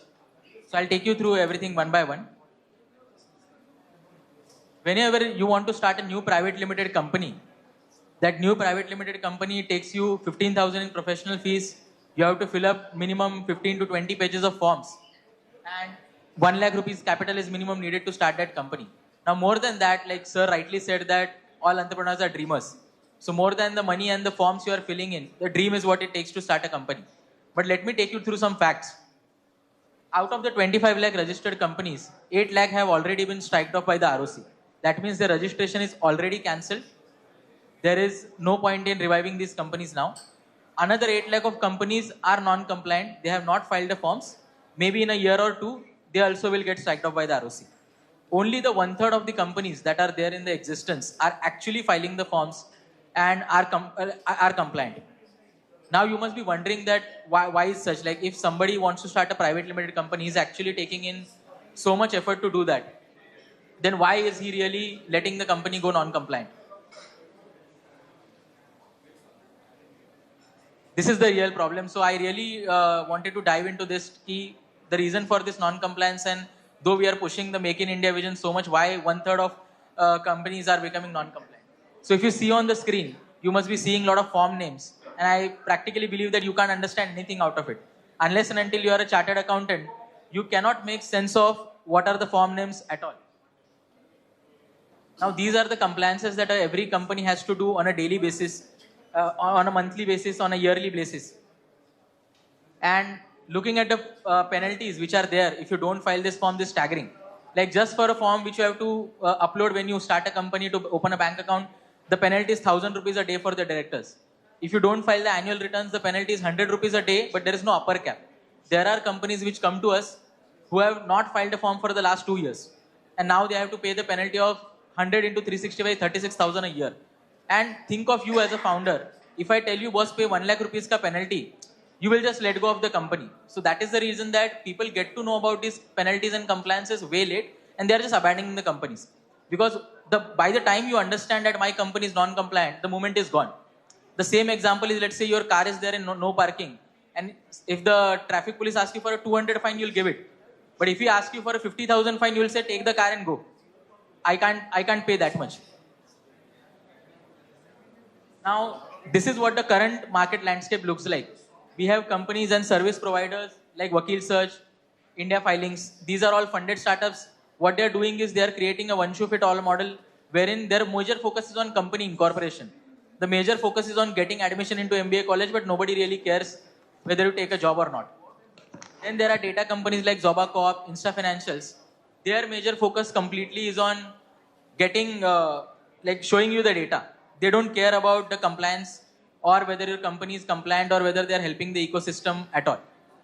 And the official MCA website, the government is the culprit itself. Like on the MCA website, I show you the form name. You can go in if you are a company founder, director yourself. Only thing you can see is the form number you have filed and the date of filing. And if you have not filed anything, you won't see anything. So how will you understand what am I supposed to do when I actually start the company? So this is the problem statement that we are trying to solve. Our mission is to make 100% Indian companies compliant. And we believe that to do that, the first thing that we have to do is that we have to create awareness. So on our website, we have all the 2.7 million companies that exist here. You can search for any of your company and you get to see a single page dashboard, whether you are clearly able to see what is the form that I'm supposed to file. The form name, I've skipped one column. It also shows you a layman language description of that form.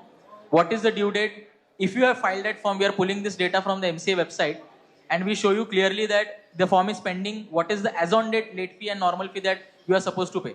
Now imagine you are a founder, you have started the company just. You don't have to even go to a chartered accountant or a company secretary and call him and ask him, give me a checklist of what I'm supposed to do. You can just search for a company at your fingertips. You can see the dashboard, what the compliance I'm supposed to do. Now you come up, let's say you are late on some compliance, you actually found out. The mistake has been made, the penalties are there, now what to do? So we are also helping you connect with the right professional itself. We had two options, either go with the in-house model or go with the marketplace model. We don't want to be next Vakil Search wherein I'm hiring 1,000 BCom students and letting you help with the compliances. Whereas to do the compliances and the professional advice, the professional is needed. So we are trying to leverage the existing ecosystem of 2 lakh chartered accountants and 50,000 company secretaries We have already started onboarding company secretaries onto our platform. You can go and search for any company. Below that, you just click on locate nearby CS. Our algorithm automatically will find the nearest company secretary based on the geolocation, because people usually have that comfort of having a CA who's closer to me. I would not here sitting in Mumbai would like a company secretary or a chartered accountant who's sitting in Delhi, and vice versa. Also, we have a holistic partner company secretary and CS directory, wherein all the chartered accountants and company secretaries are listed. You can filter them by state, city, area of specialization. Let's say I'm looking especially for real estate related work. I would like to have a chartered accountant who has expertise in that. I'm looking for D2C e-commerce companies. Somebody has specialist in that. You can look for the specialist from here. Now, why there is no current platform which is there for the company secretaries and chartered accountants? There are platforms like Fiverr, Upwork, Freelancer, but they don't cater to chartered accountants and company secretaries.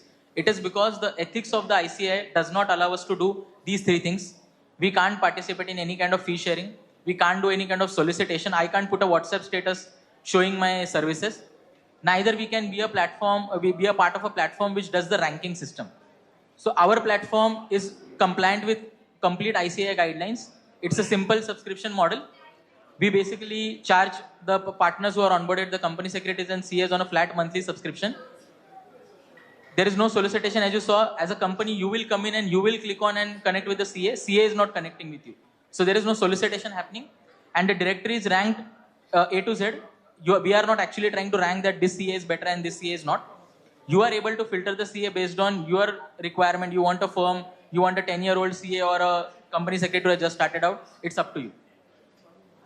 So this is the revenue model for the search and connect. We already have 27 lakh company pages, 73 lakh director pages, and we just made the site live around 3 weeks back. Already 7 lakh pages have been discovered by Google, and almost in the 99% of the pages we are ranking on first page. Our average ranking is third for every company page that you search on. If you search for FileSure, it will rank number 1. So this is the AdSense revenue. When we'll, in a month's time, we will just start to monetize the site by showing the Google ads on that. The minimum 50,000 monthly page views could get us $10,000 annual revenue without doing anything, without trying to sell anything on the site ourselves. Now the next product, so this was Search and Connect. Search helps you get the compliance details of any company, and Connect helps you to connect with the right chartered accountants and company secretaries. After that, what we are coming with is the third model, which is research. Nowadays, if you want to do research of any private limited company, you can go to ROC, pay 100 rupees and get the financials. But how will you know, like, not everybody knows how to read a balance sheet and P&L. Not everybody can go through the years of financials, years of ROC filings and actually analyze what the company is doing just by looking at a balance sheet. I'll just take you through 2 examples. These are the current competitors itself. This is Probe 42. It's a company started in 2005. It's a 18-year-old company. As you can see, Probe has raised so far 44 crores of funding, and 2011 before was the 4 crores. So that's why 36 crores has been raised from 14 to 22. At the top of the chart in green is their money raised, and at the bottom in the red is their losses. So if you see, exactly the amount of money raised is the amount of loss they make in that year. And the line you see, the blue line, which is 1.03, 0.03, this is the money in their bank at the end of the year. So this kind of analysis, wherein you are seeing that startup is raising 3 crores, 5 crores, 10 crores a year, and at the end of the year, he doesn't have even a crore in his bank account.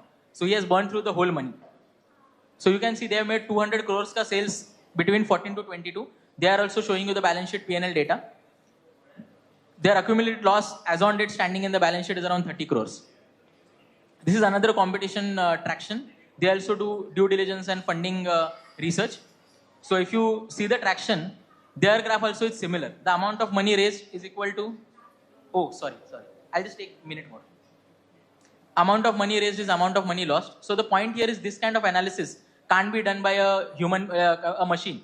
You need a chartered accountant or you need a MBA student who actually has the finance knowledge to go through that. So our platform, since we already had 2.7 million company pages, so rather than going with ChatGPT or in-house team, we are going with community research.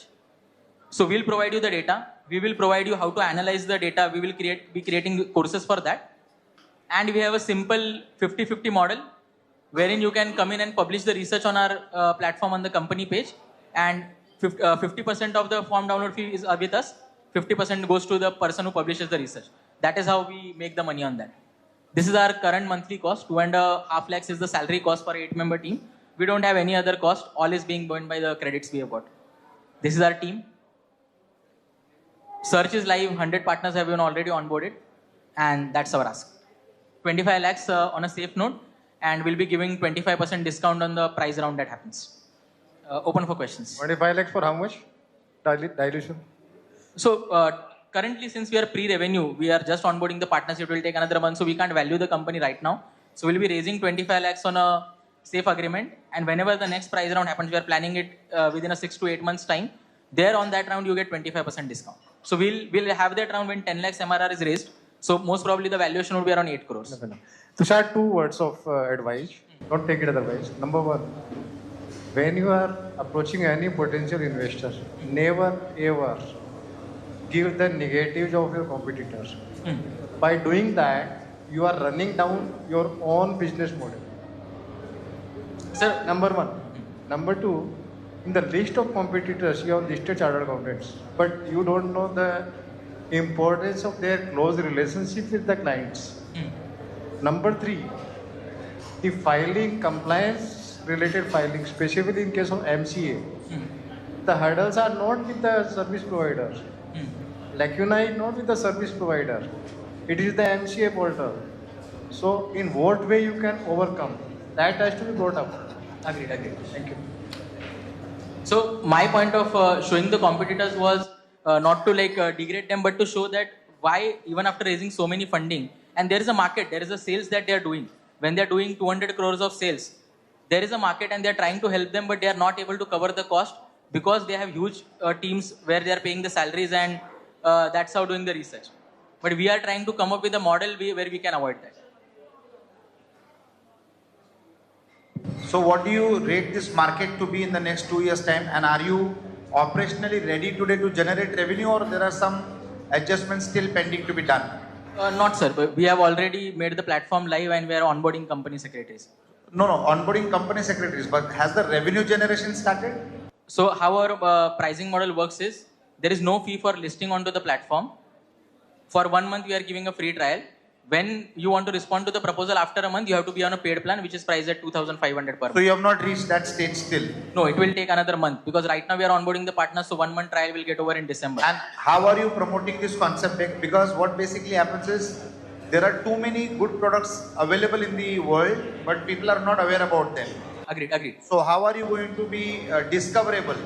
Becoming discoverable is a very expensive process. And there is no keyword where a person will search for this kind of a service because he is not aware about it. Sir, how platforms like Zobacop are able to get 25 lakh a monthly traffic is, everybody searches for your own company. So if you search for Patil Kaki ka website ranks on first number, Zobacop ranks on the second. So when we have 2.7 million company pages, you will search for your company, that company will rank. If you have a website, it will rank first. If you don't have a website, our website will rank on the first page. And that is how we are generating the traffic, which is organic. We don't have to pay for it. Also, the same compliance table you saw, we are sending that same compliance table to the director in his mailbox that you are non-compliant. And we have this data for all the 7.3 million directors that are there. So this 25 lakhs is going to be consumed for customer acquisition, or how are you going to use it? 25 lakhs is, sir, only for salaries. The monthly cost you saw, the 2.5 lakhs. The platform itself will bring too much search traffic, and we are just running WhatsApp campaigns. No kind of paid marketing will be there. So 25 lakhs will give you a runway of how many months? 10 months. 10 months. If you are and what is your revenue generating expectation in 10 months? Right now, I have 100 partners without even platform went live by just running a simple WhatsApp campaign. We plan to onboard 1,000 partners by next 1 month and 5,000 partners by March. So 10% conversion rate, 500 paying customers will give us 12 lakhs revenue per month. 12 lakhs revenue per month. And currently, and for the 12 lakhs revenue per month, what will be your monthly operating cost? Same salary which I am paying right now. No. So how much is that per month? 2.5. 2.5 lakhs. At most, let's say we decided to do some forward and spend some 1 lakh or 2 lakh another in marketing, 8 lakh would be the profit. There is no other expenditure at all. Got it.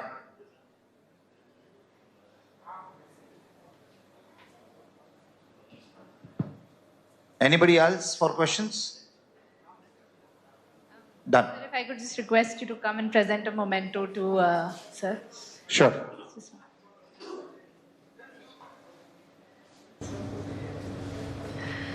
Can we have a round of applause, please?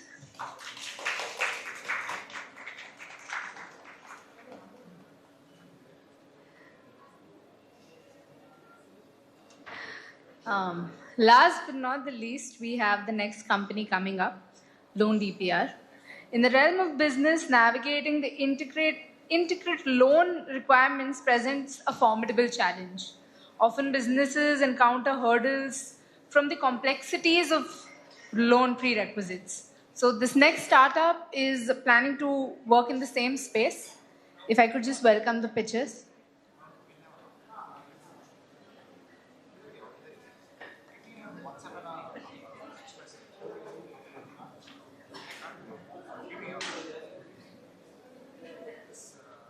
Okay. Good evening, everybody. I'm Sudeshna Shelar. I'm a CEO of this Loan DPR, Eka Creditor Management Private Limited, and he's founder, Mr. Pradeep Lad. He's CA by profession. He holds almost 12 plus years of experience, and I'm holding 6 years of experience. I am a BE Computer by education, and I have 6 years of experience in customer service. Okay, so in 2022, February it was, after lockdown, we started this concept, Loan DPR.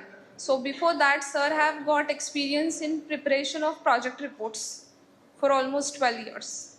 So in the time of lockdown, we have seen multiple startups across the India. And India, if we see the current Google ratios, then India is the largest ranked country who is promoting the new startups. When the word startup came into a picture, okay, so project report is the first thing which they are looking for, and we are preparing project reports for all kind of a loan. So when the startup word is coming into a picture, so a startup basically looking for a funding from banks. If they are related to any subsidy department, then they go for a subsidy or they go for investors. So in all the cases, they need project reports. If we see the current market ratio, then 6.5 lakh CR in CR. The count is in CR. This startups are registered under MSME, and they need project report every year, because initially they go for term loan, the basic loan format. After that, every year they are, next year they need cash credit. So that time they go for again project report. So it's a never-ending process. So that's how the loan DPR is covering the all over India. Okay.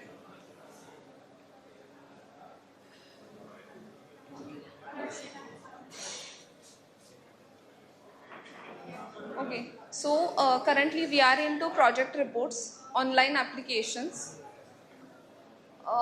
bank finance, customized project report, and subsidies. Okay, so we started from project reports, and when we are generating inquiries for project reports, we were upfront getting bank finance cases, then for subsidy cases, and simultaneously we were processing them. So basically our mission is empowering startups with quality project reports and the other financial services which we can provide.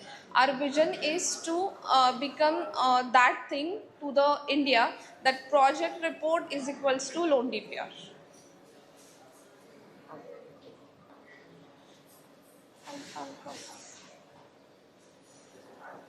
Okay, so here in this picture we can see all over India in different states what is the MSME standards. So currently we have covered 1.7 CR of total. These amounts are in lakhs. For these particular states we are currently working: Maharashtra, Gujarat, Andhra Pradesh, Karnataka and Bihar.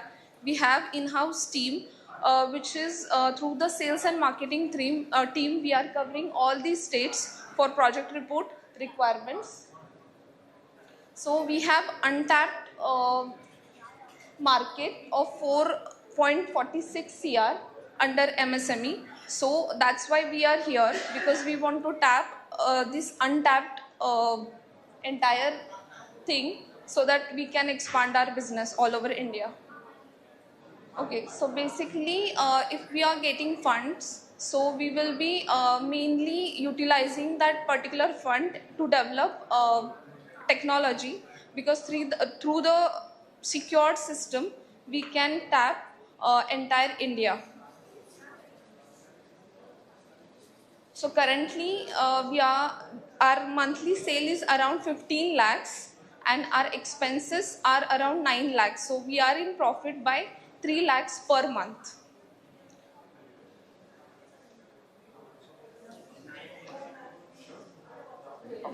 So I would like to present our products with you so that you can go through the quality of our products.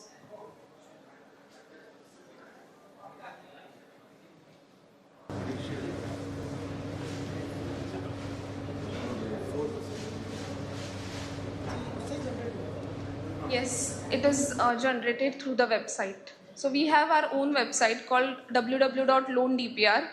So where B2B customers can directly come and prepare their project report with minimum input, and the project report gets generated in 5 to 10 minutes if they have sound knowledge of project reports.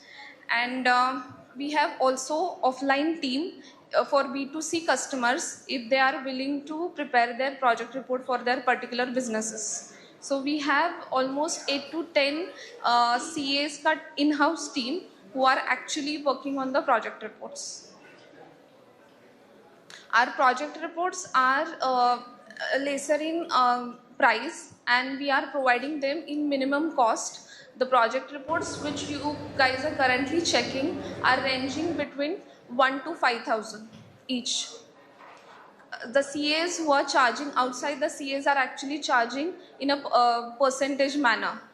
So basically they are charging 0.5 or 1% of total project cost. Here we are giving them in 1,000 to 5,000 ka range. Like 1 to 5 CR ka proper project report we are delivering in 1,000 rupees.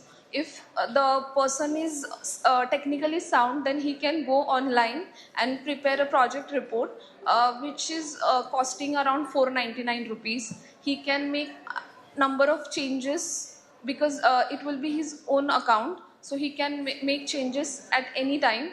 And we have in-house team, the production team only helping them to make the modification if they need it. So we are providing quality service in actual time. If the person is standing in a queue in a banking process, and if he needs project report or he needs any revision in the particular report, so on a single call he can connect to our team and make the relevant changes. So we are actually taking the burden of project report from the B2B and B2C clients. We are taking the responsibility of their project reports, and in return we are giving them quality project reports in minimum time and minimum charges. So we are also providing service for 3 months free of cost within the defined format. They can also customize their project report if they are pitching investors, or if they are approaching, we all are aware of CSR funding and everything.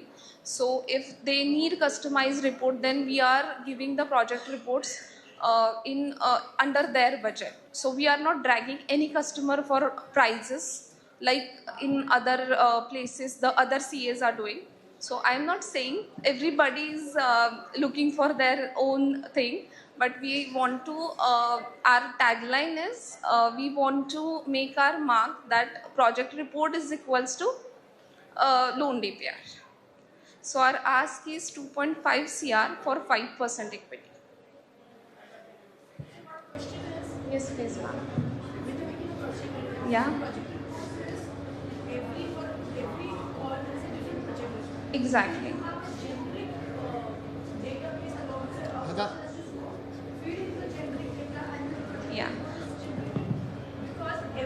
model is different. Exactly. Correct. So how do you authenticate this project? So for example, if I come and tell you, okay, my liability is so much, my profit is so much, is there an authentication? Because I believe project report has a signature of a CA. If I go to an investor and if I'm taking an authentic report, does this, you all take that responsibility? The very first thing is, ma'am, CS does not sign the on projections. That is there. Okay. And coming back to your question, so project we are giving the project the 1,499 I was referring because we have done the R&D on the various banks. So they have their specific format. So we have almost covered all the points basically required by the bank. That's why we claim this project report is accepted by every bank. Okay, when we are interacting with B2B clients initially, so they are usually CAs, tax consultant, loan consultant, advocates or something. They have their own format. So first time only we talk to them, we categorize if they have any specific requirement from the project report. If those requirements are fulfilled by the website itself, then we pitch them for a website project report. Otherwise, we politely, divert them to the customized reports, which are ranging between 2,500 to 3,000 hardly. Yeah, so we have actually the website is accepted by all the banks, but some banks have their specific format. So initially what we do is we send our sample reports to them. So we ask them to get it checked from the bank or their respective CAs. If they are saying yes to that, you can go ahead and go for the project report. Otherwise, if they have specific requirement in that, then we customize it in minimum charges. And you said you asked this 2.5 CR with 5% stakes. What do you plan to do with so much of funds? So I'm going to invest in technology because very first thing is currently we are managing the business through Google Sheet, WhatsApp. So we want to establish CRM system in the office itself so that our conversion ratio will be high, and we are giving, because if we are expanding the business all over India, so in that case, it is hard to manage customers' query after the delivery. So if we have proper CRM system, then customer can escalate, because earlier, as I mentioned, I have experience in customer service for almost 6 years. I would like to mention it here. I worked with Infosys, and Infosys is working with ServiceNow tool. So the quality which they are delivering through the ServiceNow, that quality I want to integrate for Indian market. So that's why first thing will be CRM. After that, we are currently tapping Maharashtra. So if I want to tap entire India, then in that case, I need strong system where I can onboard other CAs from different cities or states. They can onboard themselves on the platform. We can, because outside the country, generally, if I am teaching them from project report, they will ask for end-to-end service. So if I'm giving them online application and only project report, they will not convert. If I'm giving them bank finance also, then they will definitely come to me and take service from me. So I'll onboard other CAs or loan consultants on the panel so that I can help them to get the loan from them, and those people will take project report from my company. No problem. Couple of questions. What's your revenue currently? Sir, we are our monthly sale is 15 lakhs around, so it multiplies by 12 15 lakhs per month. per month, yeah. And our expenses are 9 lakh, and we are in profit by 3 lakhs. Yeah, yes, sir. Yes, sir. And we are running we are taking advance payment from new customers also. Not my single project report is left in a bin without payment. 15 lakhs into 12, matlab 1.8 crores. Yeah. Right? And you are asking for a valuation of 50 crores. Please justify. Sir, because this is only for Maharashtra, sir. I would like to show one slide here. So if you can see these figures, in Maharashtra only we have 47.78 MSMEs, lakh MSMEs, And in other state, if you see, if we want to tap entire India. No, the tapping is fine. I'm saying currently, see, your revenues are 1.8 crores. You're asking for a valuation of 50 crores. Yeah. So, how do you justify a 25 times multiple of your current revenues? Is my question. Yeah. Why would somebody give you 2.5 crores and get only 5% of equity? I mean, I wouldn't invest at such a high valuation because your revenues are still at an nascent stage. Because we just founded 1 year back. Yeah. And we are in profit of 3 lakhs. If we get a mentor like you, then definitely will reach that. Honey, that is all fine. I am not getting the answer which I am wanting. My question is very clear. Please justify a 50 crore valuation. How have you arrived at a 50 crore valuation? So because currently we don't have something which can be considered, to be very honest, because our systems I feel are weak. If I make them strong, then this 50 lakh in the next month itself, it will be multiplied by 2 and so on. Because project report is something every day there are 100 plus startups are getting registered, and if I'm meeting all of them, then definitely this amount will be very less. No. Yeah, that's fine. That's only got it. That's okay. Yeah, requirement.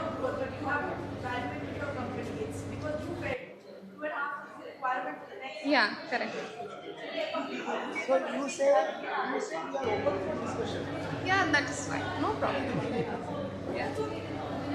Open for discussion on the day. Yeah, we are. Yes. Because mentor is required, because we are running. Yeah. Yeah, because mentor is required, sir. Because we need somebody who can, guide us on all these points.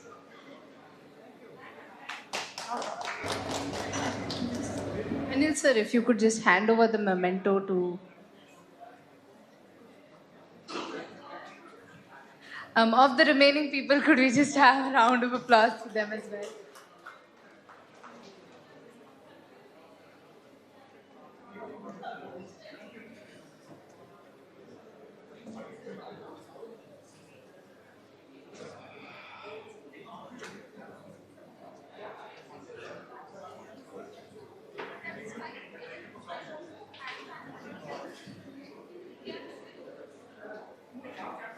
I do realize we've taken up a lot of time from everybody's day. Thank you everybody for being here. It was great having all of you all. I'll not pull my closing remarks.